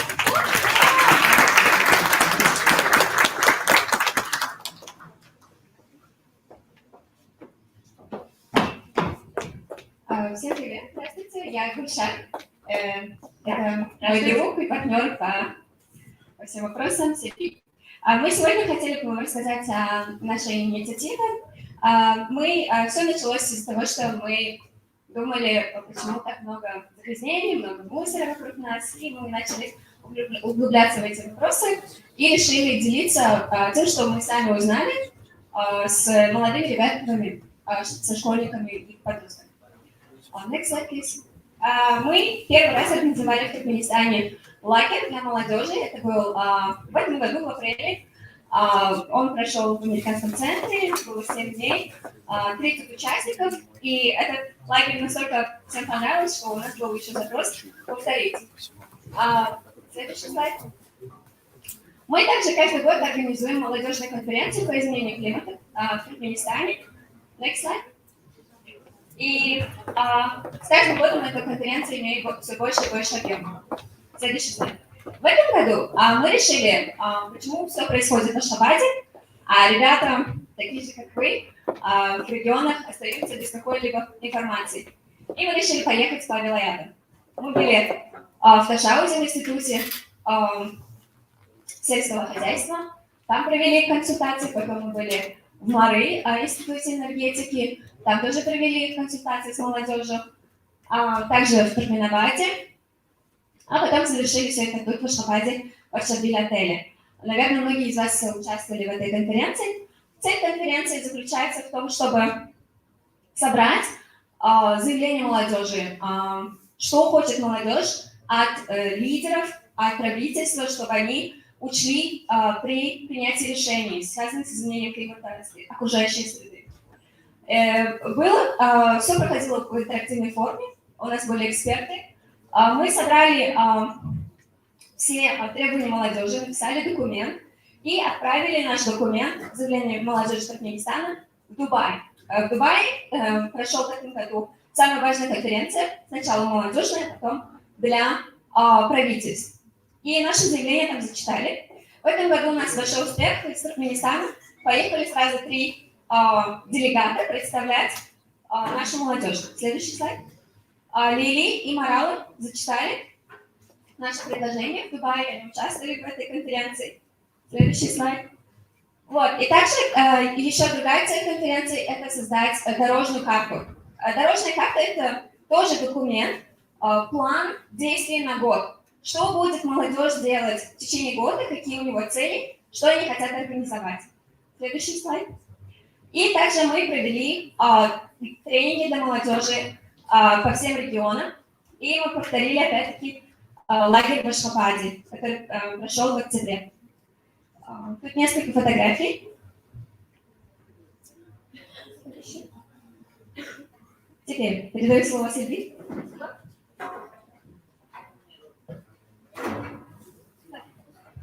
Tamam. Türkmenlerle devam ediyorum. Menadım Selvi. Bu çağdakimiz burada mağuslayız ve aklımız çağırıyoruz. Klimaton yarışı.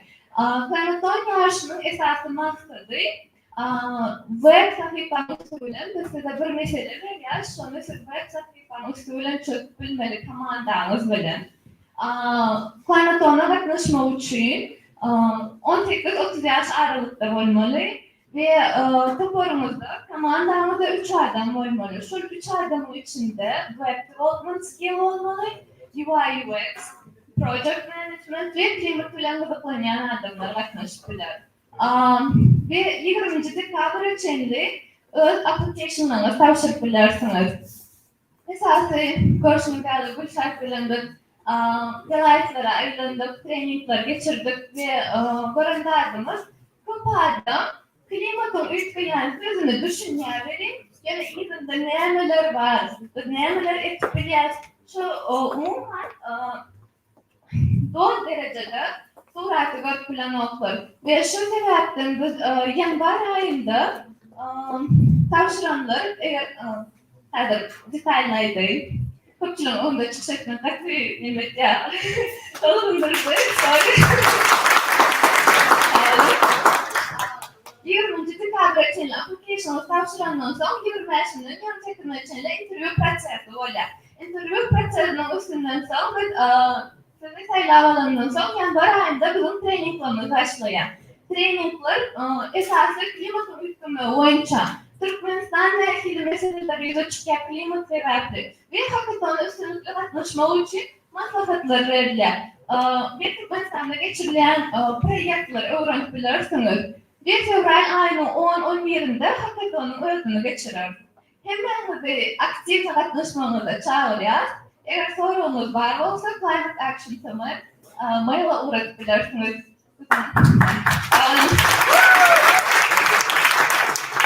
Next slide. Еще у нас есть Инстаграм-страничка, последний слайд должен быть. Пожалуйста, подписывайтесь, мы там делимся всей информацией, которая может быть интересна для молодежи. Спасибо большое.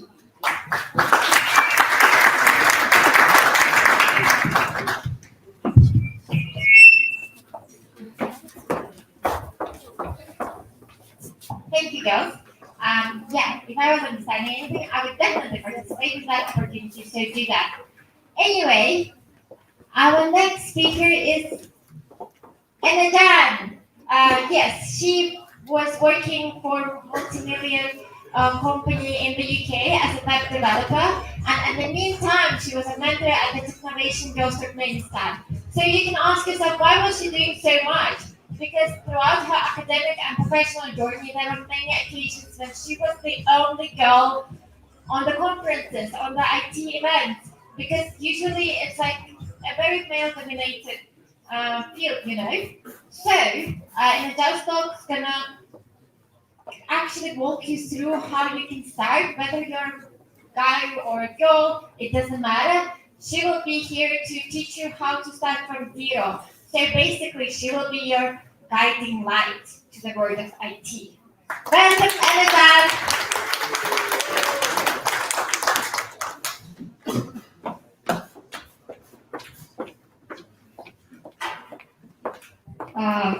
Thank you, Shafana, for introducing me so well. So how's everyone feeling? Hungry, peckish, tired? We're gonna have a break soon. So first, before I go into it, I'd like you to imagine an IT professional. Just think of it in your mind: a CEO, an engineer. What kind of people come to your mind? Who do you see? What do they look like? White male. Yeah. I believe this is the picture for a lot of people. It was for me. Now the next question: can you see yourself among them? Can you imagine yourself being a CEO, an engineer? You can't. Oh, that is very sad. I couldn't see myself among them because, well, visibility, I think, is an important aspect in general. It makes you believe that you can do things. When you see people who look like you, who are like you, who are from a similar background, you start believing that you can too become one. So visibility leads to access, which then leads to opportunities. So I'd like you to remember to have role models in your life, to become role models to people who are like you, so that they can believe they can become the IT professionals that you want to become as well. Now, two things to remember. No knowledge is wasted in IT. This is really true. Let's say you decided to pursue something, and then you decided, well, this isn't really for me. Now I've wasted all my time learning this programming language. What am I going to do? This isn't the case. You will be able to use those skills. IT is so interconnected. The skills that you learn are going to be useful in whatever you choose to do next. So no knowledge is wasted. You can be sure of that, and it's never too late to get into IT. This I want to emphasize because I know a lot of people, they're like, well, I'm this many years old now, or I've done this many things in my life, and let's say my career is different. I'm in finance. I don't think I can do it. It's never too late. You can always learn. When I was studying, I had a 60-year-old person who was studying IT, a woman in her 40s. I've seen so many stay-at-home parents who are pursuing this because they want to and they can. And I want you to believe that you can too, at any age. Okay, we're all hyped up. Now, where do we start? There's so many skills, so many languages, so many things out there, and everyone is saying, learn this, learn that. And you can get really overwhelmed. So I'd like you to think about your interests. What are you curious about? What do you want to learn? Are you interested in, let's say, visualizing data for the companies, or using data to make predictions? Or are you maybe interested in developing games? Maybe it's something that you're curious about at the moment. You don't have to pick and choose something for like forever. You can change it. Once you choose something, let's say data analysis, there are some sources online. I chose Roadmap and Tech Roadmap, which are quite useful. There you can see detailed roadmaps of the paths of the fields. Let's say something like this. A game developer might need to learn, let's say, client-side game mathematics and physics before they go into Unity, let's say. So those websites are quite useful. They have roadmaps for a lot of other fields. and then you choose a skill. And while you're learning the fundamentals, you can decide whether you want to continue or not. And it makes it a little easier for you to start somewhere. You know for sure that you want to, let's say, learn data science. Then you can pick Python, for example, for data analytics. These are some of the useful resources that I found useful that I continue using. There are so many others online you can find. But let's take, for example, FreeCodeCamp. Probably some of you have heard it. It's a large tech community. They have a lot of posts and blogs of people who are in the field, professionals with years and years of experience, sharing, let's say, interview tips, or how they became a software developer in 6 months, and what did they do, what skills they learned. There are a lot of free tutorials, and there's so much more, and it's all free. The Odin project, MIT OpenCoursera is literally an entire platform of MIT courses for free that you can download and watch in your free time. So I personally use some of these. I found them very useful. I encourage you to check them out, to check more. But now I want to introduce some of the Google programs that you can check out as well. First being professional career certificates, probably some of you know. Let's say you want to become a cybersecurity specialist. You don't know where to start there. It's a great resource for you to achieve a certificate. You can learn the fundamentals, and it's all free. It's there for you to learn. There are a lot of fields. It's entirely free, and a professional certificate from Google is quite valuable wherever you go. Now, there is Google Summer of Code. I don't know if you've heard of it. If there are any people who do, let's say, open source projects, if you contribute to an open source software, it's a really great opportunity for you to try. It's a 12-week programming and mentoring program. You will have a mentor. You will be working on an open source project throughout time, and you do have opportunities to travel, to learn from others, and you really have valuable mentors. It's a really great program. I encourage you to check it out if you've already been developing and contributing. Now I want to talk about Technovation. This is, I have some of my girls here. Technovation, if you've heard,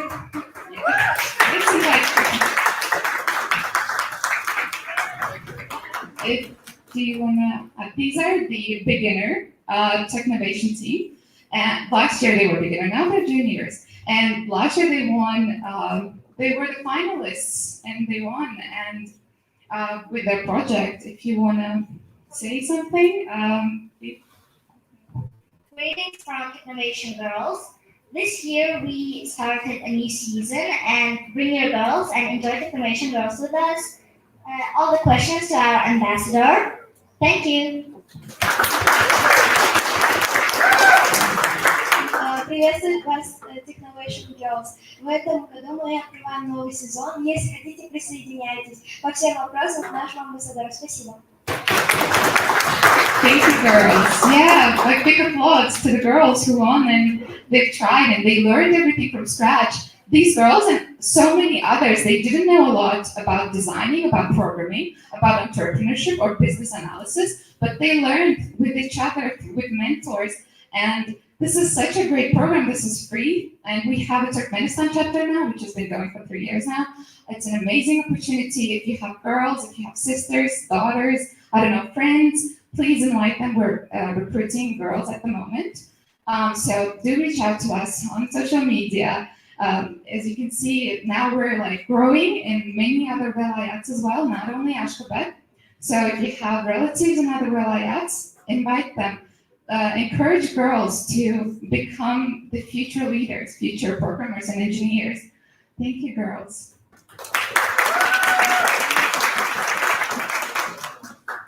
Now, some of our Technovation girls also joined Tech Girls. This is a really cool summer program designed for also girls aged 15 and 17. They have this opportunity to go to US. There are some cities that you go to, you learn hands-on skills from university professors in those fields.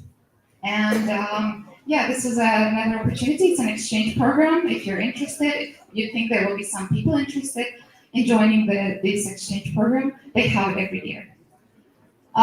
Google developer groups. I'm sure a lot of you have heard about our events. It's a big community around the world. I'm really happy that we have it here now. Here we share, Google technologies, and this is a community of developers. And we have events, a lot of events throughout the year, workshops, sessions, DevFest'. So join, be active, and come to these events. There are some hackathons that the volunteers and all the organizers have organized. A lot of virtual online sessions as well. So be part of these communities. I really encourage you. There's Women Tech Makers. Has anyone heard of Women Tech Makers? Yes? Yeah. So some of our organizers have been through the Women Tech Makers program. This is a really great program for women to learn about. It's a big community as well, just like Google Developers Group.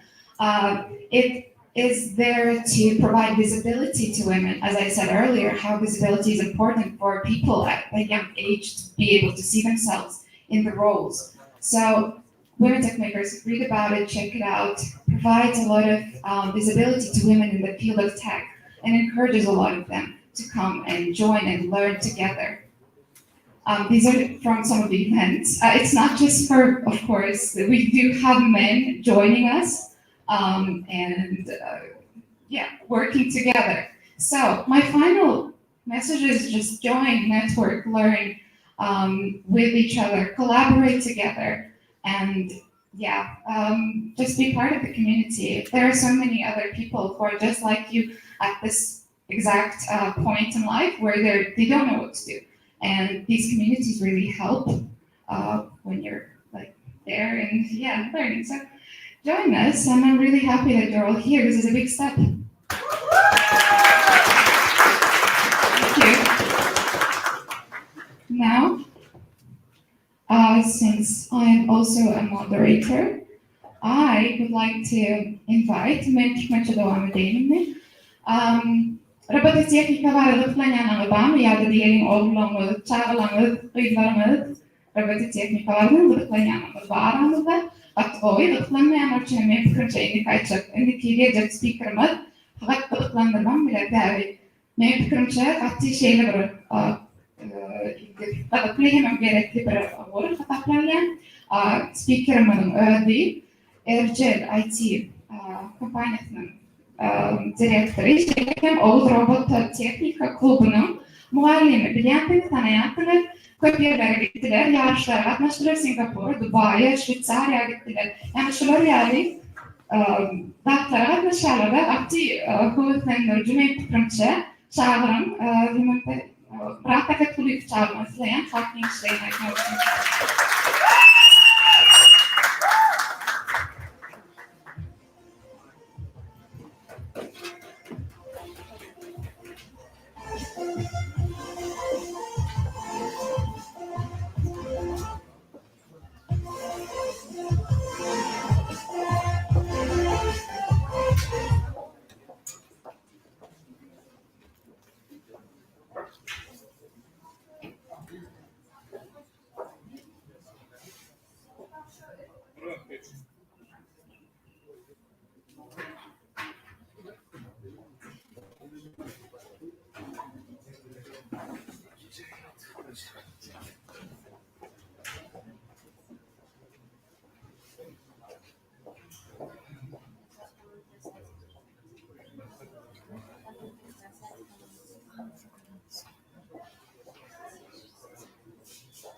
Ama ona da yakın yani. Genel liderime teşekkürler. Tabii ki. Teşekkürler. Tamam. Şimdi kafamızda robot set.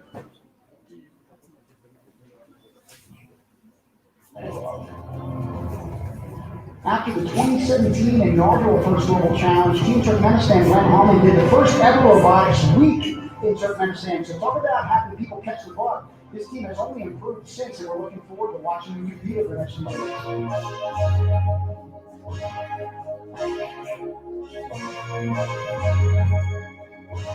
It's going to take researchers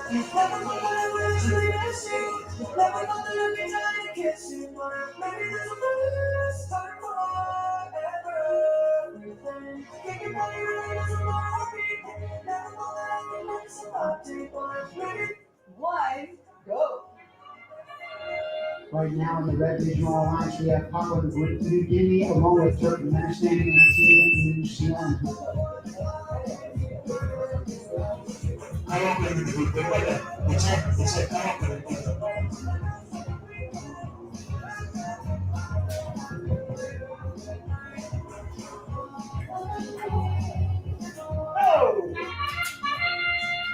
Oh, right, we got robots in motion. Walking alongside Zambia, Mauritania, and Mongolia now.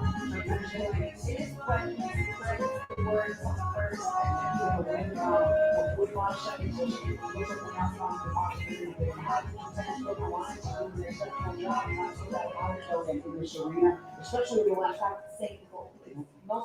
The bronze medal for the Al Farzini Award for Outstanding Supporter goes to Team Turkmenistan.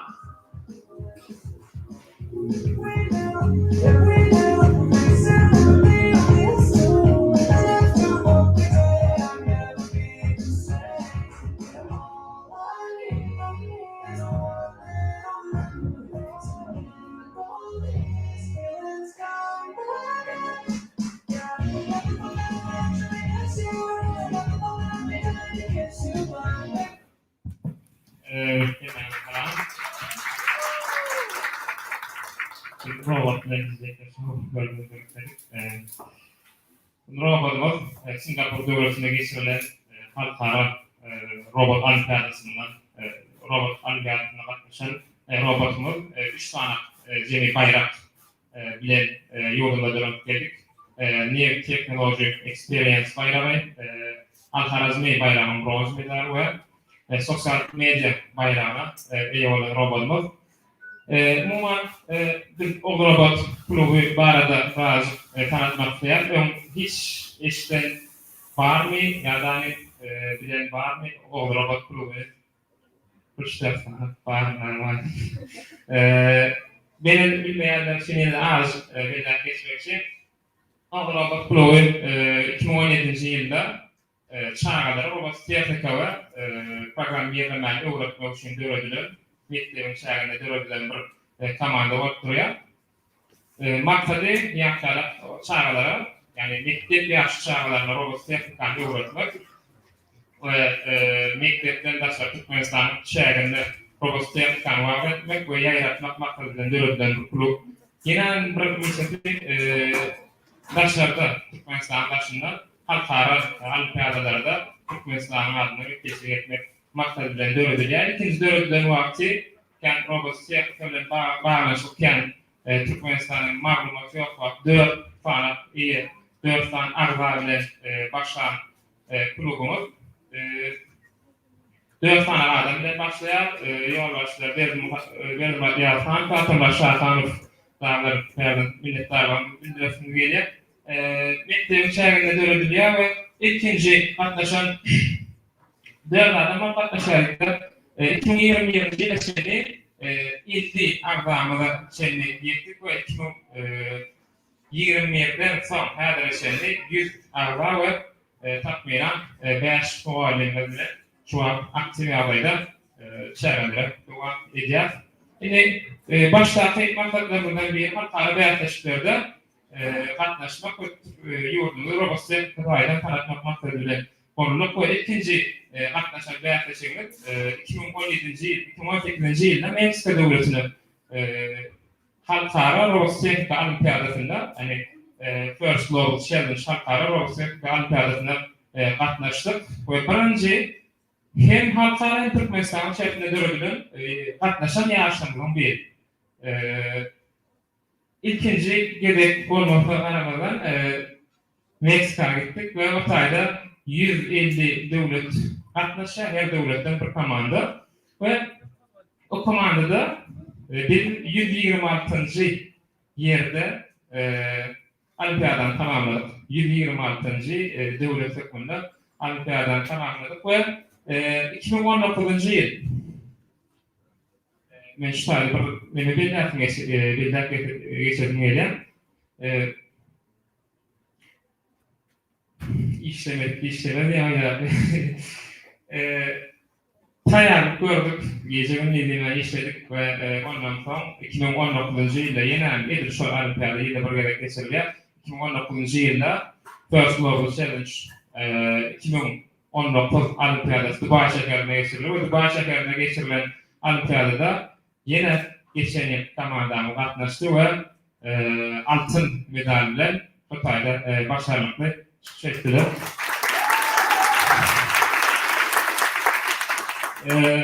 Ondan sonra 2 yıl devamlı pandemiye sebepli yaklaşık bolmadı. O varmadan sağ olsun ahramızda var İsmail'a. Birlikte Türkmenistan içerisinde yaklaşıklar korumaçılık edildi Türkmenistan içerisinde. Robotik hiç durmadı. Pandemiye varmadan durmadı ve 2020. yılda yine 180 devletin katnaşmalarına geçirildi. Şvitsariyanın Ceneva şehrinde halkara robot olimpiyadası geçirildi. Ona dair yine Türkmenistan rankingde 7. orun ve jürilerin ayrıtı bayrağı ile fiilabanlı.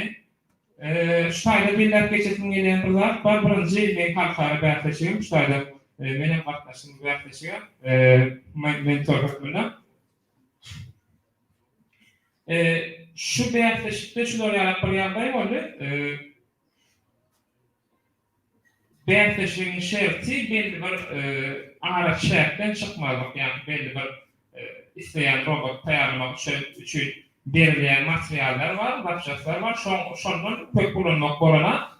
Onlar iyi veriyorlar, önünden berteşik kullanılabilecek materyaller önünden iyi veriyorlar. Amerika'da yerleşir. Amerika'da da iyi veriyorlar. Ve şu yıl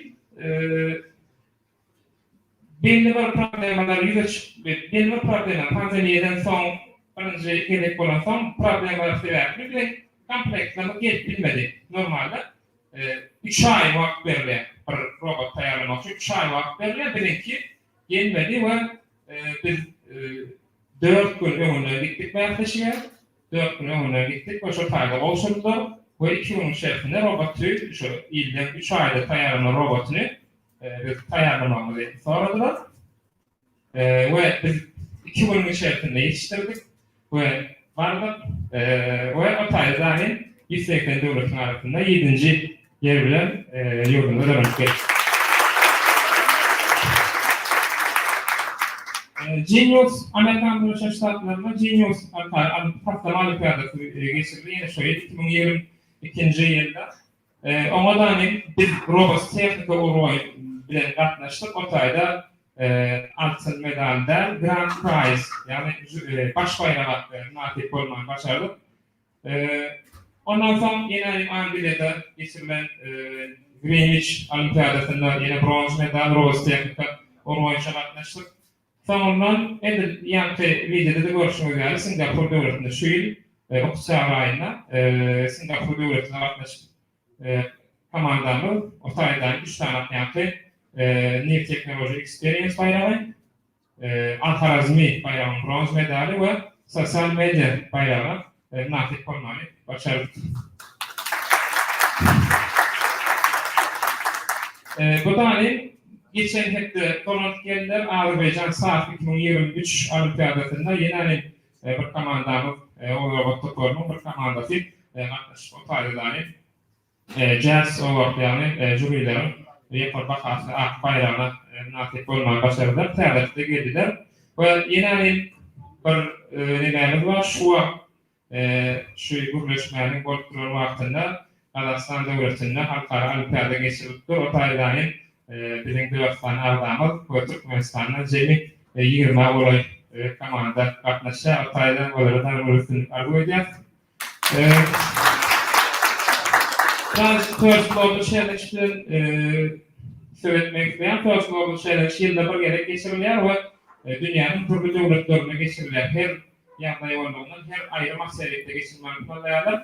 Merkez Amerikanyň Birleşen Ştatlarynda we Türkmenistandan aslında bolmaly we Türkmenistan her ýoluň şäherinde iki lokal bäýatlaş geçirilýär. Onuň birinji ýerden merkezi esasy bäýatlaşa gatnaşmak bazanýar. Bu şekilde şu anda bir toplantı sahne aktif argası var. Bizden her yıl şu overall program etmekle şu First Global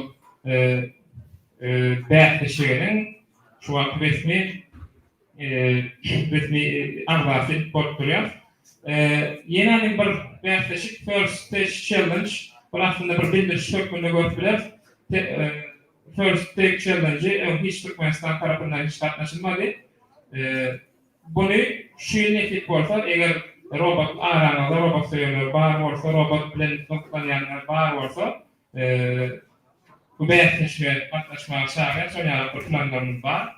First Stage Challenge Türkmenistanda iki tane komanda döredip lokalny, ýani iki materyal boýunça ýa Orta Aziýa boýunça geçirilýär, Kazakstanda geçirilýär.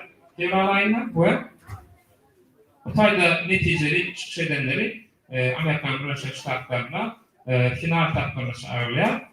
Oňadan bäzän bildiriş şeklinde gatnaşyp bilersiňiz, habarlaşyp bilersiňiz. Bunu erjenler IT merkeziniň üstüne geçirmekçi, eger gatnaşmak isleýänler bar bolsa, biz bilen habarlaşyp bilersiňiz. O şekilde komandan taýýarlaýar, çaýa nimeden geçirýär. Bizim nemesinden okuwundan geçirýär we o şekilde komandan döwlet otak bu ýyl birinji gerek netip bolsa gatnaşmakçy. Robotika näme üçin öwrenmeli? Ýa-ni bir temanyň biri bol robotika näme üçin öwrenmeli? Şular ýaratylýar, bar hani hemme kişi şu wagtda programmerleme diýýän bilýän ýa-da iňe bir kod ýazyp görün adamlar inanın Hello World yapıyorum oradan koyuyorum. Yapıyorum ne çıkışlar? Hello World. Şu an programımız bol işleyen, aktif işleyen ne çıkışlar? Yine şuraya yaratıyanları var aslında bu statistik boyunca da kabul edilen bir realite. Programlarına başlayanların 70%'ine olayı taşlayan. Tamamdan taşlayan. Oňa sebäbi men şunda görýän, şu monitor sebäpli. Bu monitor nähili? Hani başda bir öwredilen zat, hani Hello World, C++, başda C++, ýa-da harf bir ýene köý dillerden algoritma öwrenmek bilen başlaýar. Hello World ýa-da enter basýan, o gara monitora Hello World ýa-da şoňa beýle kalkulator eýlen o zatlary edilýär. Netije näme? Hani şu bir application'ı döretmek üçin iň adına 3-4 tane hünärmeni birleşmek gerek. Näme? Designer, backend, adam şoňa beýle 3 tane birleşmek gerek. Bir adam arkadan bir application, ulanylýan application ýazyp bilenär. Adamlaryň şu hadýan men şahsy pikirim, ýa kalkulator ýa ýene şoňa beýle algoritma öwretmek üçin gerek katlar ýene belli bir programman ýazmadyk üçin, belli bir ýerdejiň almadyk üçin bazı motivasiýa keselýär. Ýene robototehnikada oýnýarlykda ýa-da ýekejek kod ýazýan bu fiziki dünýäde garşylaryny alýan. Mysal üçin Hello World diýip ýazdyk, ýene näme şu taýda çıkarmaýan bolýar. Aşağı gitdir. Hello World diýip ýene bir nime ýok, ýa-da bir programmada ýene-de bir simple ýagdaýda görünýär, bir nimesi ýok. Ine robot programmerlemede şuňarak bir ýagdaý bar. Hatda kiçik çağlara motivasiýa edip bilersiňiz. Kiçik çağlara ikisi tetik kod ýazýar we kodyň garşylaryny alýar. Öňe ýöre diýdik, robotun yörüyor, sağa yörüyor, çepe yörüyor. Her bir yalan kodunun fizik dünyada karşılığını alıyor. Bu üçün bir sebebi robot teknikadan başlamalı mümkünse her bir adam. İkinci bir sebebi robot teknika aslında 3 tane bilim dalının bir bütünü. Mekanika, elektronika ve programlama. Ne için robot teknikanı öğrenmeliyiz? Şu cevap aslında yerlikte olan faydayan 3 esası ayrıtın küçük bölümden bir bütün ele getirilir. Mekanika, elektronika programlama. Şu robot teknikanı bilen adam adeta şu 3 tane bilir. Robot teknikanı öğrenen adam aslında 3 oradan bir injiner yetişme ihtimali var. Bunu biliyor. O zaman aslında bir vakit gerek bir nimet kalyan, bir yeterlikli bir sebeplik kalyan. Bırak,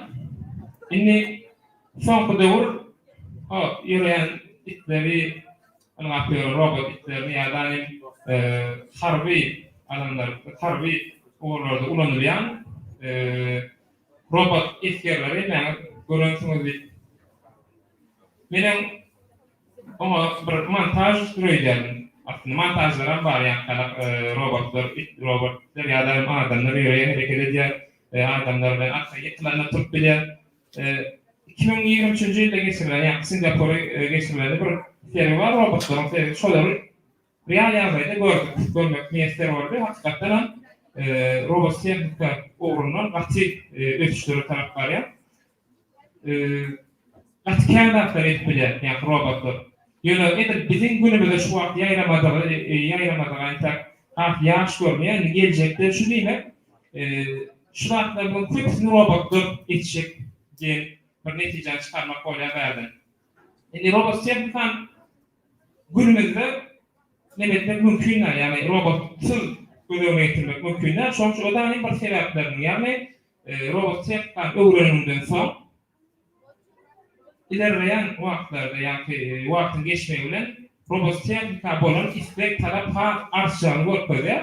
Bu da yine bir sebeplerden biri. Şu fırsattan faydalanıp GDG promosyonun hemmesine minnettarlığımı belirtmeyle dinleyin. Çok sağ olun.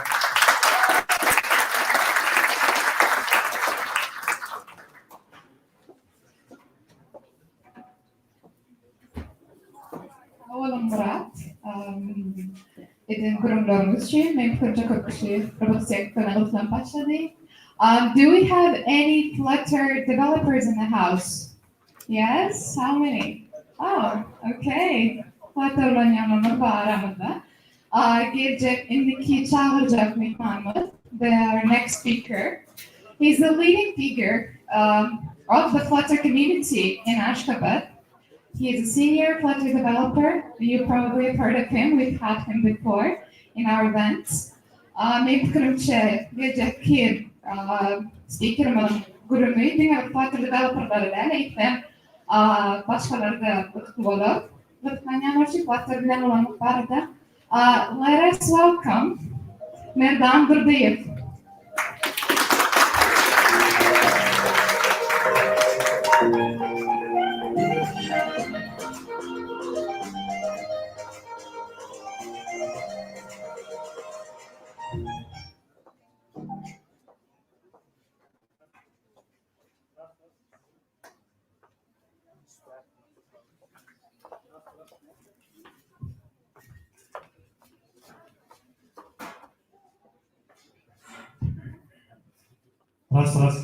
Раз. Так, тут меньше. Идеально слышим благодаря. Ребята, кто по-туркменски не понимает, не стесняйтесь, поднимите руки. Так, 3 человека. Да, он туркменче düşünüyor. Ну, я буду комбинировать так, что catch-up. Вот, шумки презентациямız ders vardı ve dersin grupkası vardı. No, diğer bir Flutter'a değişikler, umuman birlikte programistlerin peyda tapılar, yetiştirir ve hemen software yapacağız, project edeceğiz, gazete olalım. Kim tanıyor şunu? Kim çocuk? Кто-то? Да, правильно, это Dash. Flutter'ın официальный талисманы, маскот. Dash bu kuş, doğru değil mi? Kuşlar nerede yaşayan? Hurtkada. Значит, Dash bu dark kod, Flutter kod olsa bizim hurtkamız şu Dash yaşayan yeri, yani project repository, Flutter, yani bir kodla saklanan bir papka adlandırıp bilersin. O Dash'ın yurttaki hurtkalar o öğren acayip. Bir giden projektler var içinde Alibaba, eBay, yani Google Classroom. Çoğun hurtkalarını açıp göründü. Öğren Dash için olaylı, odan, удобный, комфортный. Вот. Ben Dash Türkmenistan'dan geldi. Dash Türkmenistan'a geldi, Dash verdi oraya. Dash verdiğim projektler var. Apple Play Market'ten mi, App Store'dan mı, bir giden projektler var. Ardına ayrı oturacak ya yöne.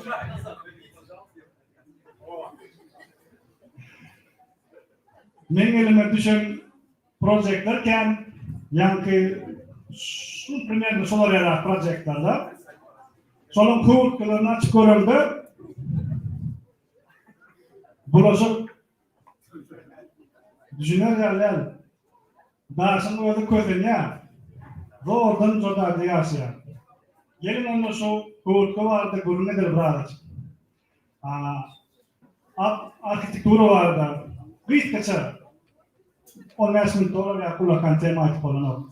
Arkitektura bu ne? Bu logический компонентlerini arabanın bunu sağlamak için bir yol, bir yörgü.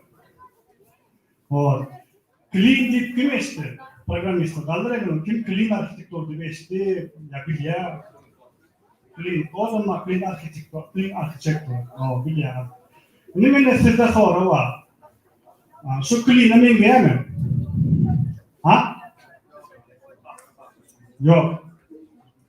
Min gel yok mu? Bolya? Bu mesele dermak.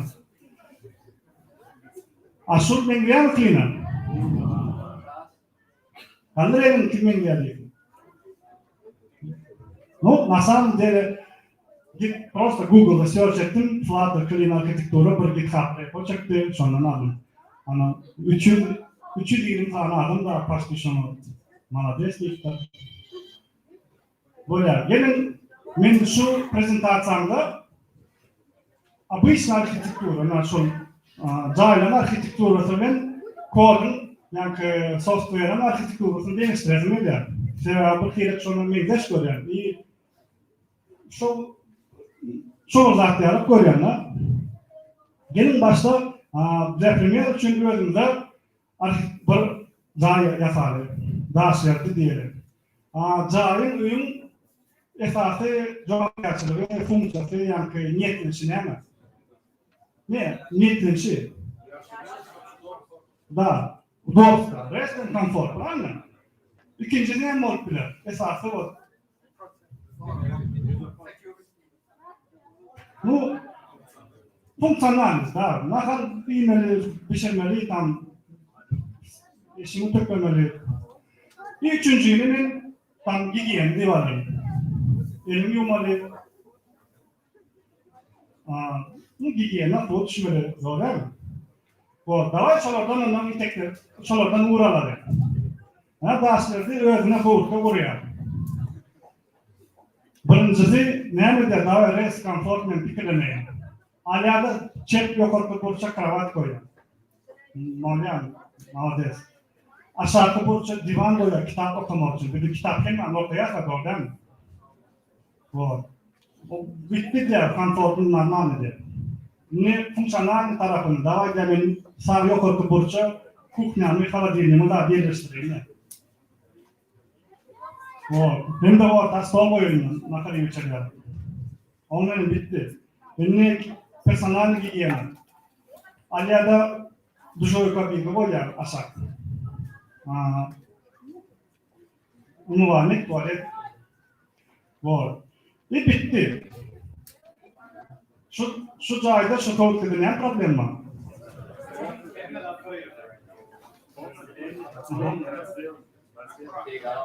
Хорошо, раздел, еще какие мысли? А? Ало, более, молодец. Gelin mi elektrikçide çekelim. Oradan mı svetlere? Elektrikçisi dependency injection deyip bölüm getir. То есть, bir yukarıda ulakan svet koyduk, lustra.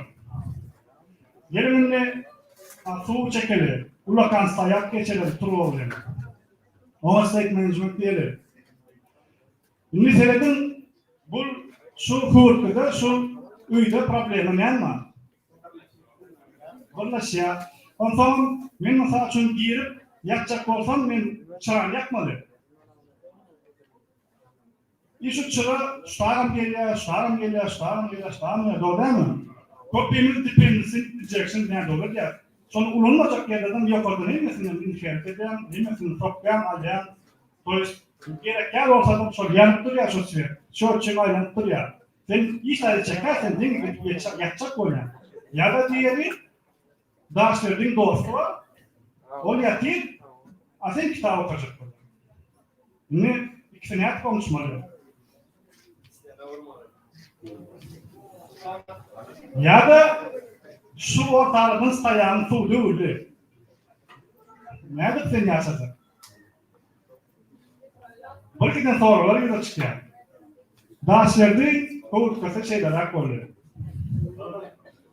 Gelin Daşlarının yankı zarbežnin kolegasına maslahat edinir. O ne mi diyor? Ben kod koparak yazacak diyor. Görüyor musun? Kodu koparak. Koy sisteması koparak. Daha reste konfor diyor. Ben diyor yeni şu çep yukarı burcu koyacak diyor. Yönüm ben onu adem edecek. Fonksiyonel tarafını ben yeni de şu tarafı yukarı koyacak. Yönü ona adem edecek. Personalini giyiyenin ona materyalini boşta koy, yerleştirecek. Şimdi doğum şey. Bir tane kulakan sayı açacak, linye, her sınav üzerine bir linye çekecek diye. Küçük. Şimdi ben şöyle giyirip, spaniye giyirecek olsam, bana şu çıraları yakmak gerek geldi, doğru değil mi? Ya da suum çalar yani. Ama şurada prarif olsa mesela için suyu olsa sen İspanya'ya tesir etmiyor. Eğer şu arkitekturada sen testing ediyorsun yani. Dolayısıyla hep komponentler şurada sadece kravatın üstüne bök. Berdaki adam bilmiyor. Doğru değil mi? Ya da berde soğuk dışında aydım aytsam test edecektim ya. Kafile ayırdım, başka kafil koyacak. Ben test et yani. Belki içerik ziyadeti yok. Şimdi böylece app arkitekturada bilen ki clean code tanıyanız klasik building arkitekturanı bileniniz. Şu ne anlatır şu? Stadion. Молодцы. Stadion. Давайте посложнее. Что реально?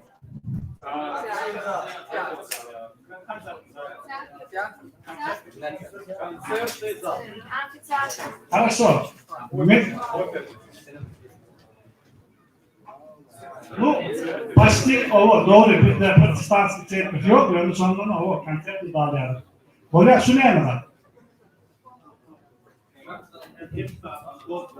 Pascal, şular oturmuş bir stol parkı. Bunlar polka.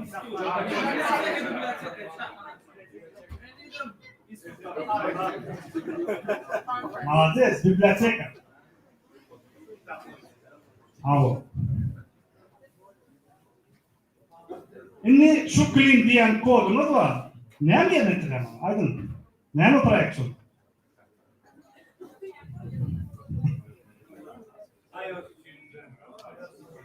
Yani yerine ya, biblioteka mı bul, ya stadion mu bul? Ne mi da?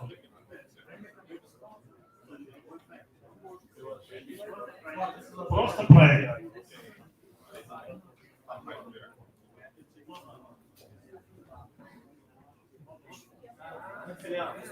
Men üçün men kod açanda, men kerpiç koyan, ona bu kerpiç, bununla ağaç, bunun tüy. Da men proyekt açacağım, inen üçün men materyal görmedim. Ya bu materyal belki böyle. Belki proyekt. Ya plugin görünüşünde, bu bibliotek görünüşünde. Şu proyekt ne geldi? Doğru. Какие догадки?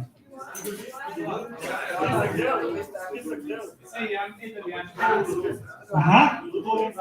Туду. Молодцы. Туду. Потому что düşünüklü. Ben проектın structure'ını görende, ben düşünüyorum şu projekt ne bir şeydi? Şu projekt примерно ne bir şeydi? Düşünüklü. Sebebi ben görende уже düşünüyorum. Esası olanlar hurtuk. Buranın vaxtınızda bir iki cevabı unutmasan böyle. Yani single responsibility. То есть bir cevabı cevap vermek. Sonra yatırılan komutunu yatmalı sokak. Sol düşünmeler. Sol düşünen komutunu yatmalı. Şimdi responsibility'nin neyse görmüş oldular. Men esası 3 tane bilen. Onlar biz yankı cay oranında konfor dedik, gigiyena dedik, buram funksionalni dedik, her application'da şunun üçte vardır. Yankı API'nin işlem böyle vardır, var değil mi? Ondan şu API'den gelen malumatları özleştiren böyle vardır çokman, doğru değil mi? İyi, buram user'a görüp ya, hem de user'ın yankı hareketini, inputlarını alıp on işler başlıyor. Çok vardı, doğru değil mi? Bu.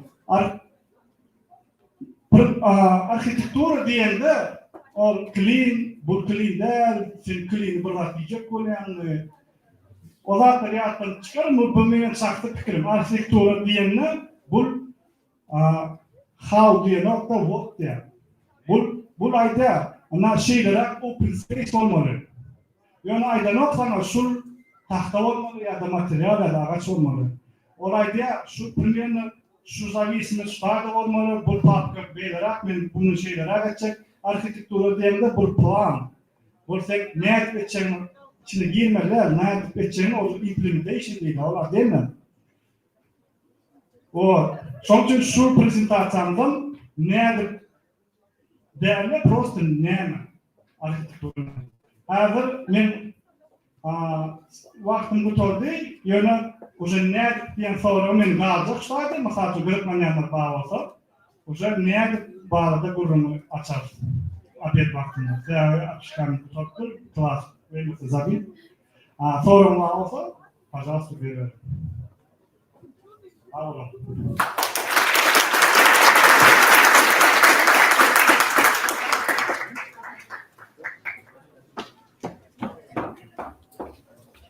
Yes, as was noted, недавно negotiated шват обед başladık. Вот это opportunity, это ваша возможность познакомиться друг с другом, задавать вопросы, форум, якщо шатайды, кем спикерлер, workshop geçirgenler şatайды olur. Çünkü make sure that you are not hungry, eat well, покушайте, поразговаривайте, позадавайте вопросы, а в 2 часа saat 2'de yine workshoplar başlayacak. Yani bu bana girişti. Sizinle okeyden fakirde nerede tuşalarları, memrakste nerede tuşalarları, bilmediğin soruları yani çıkan workshop.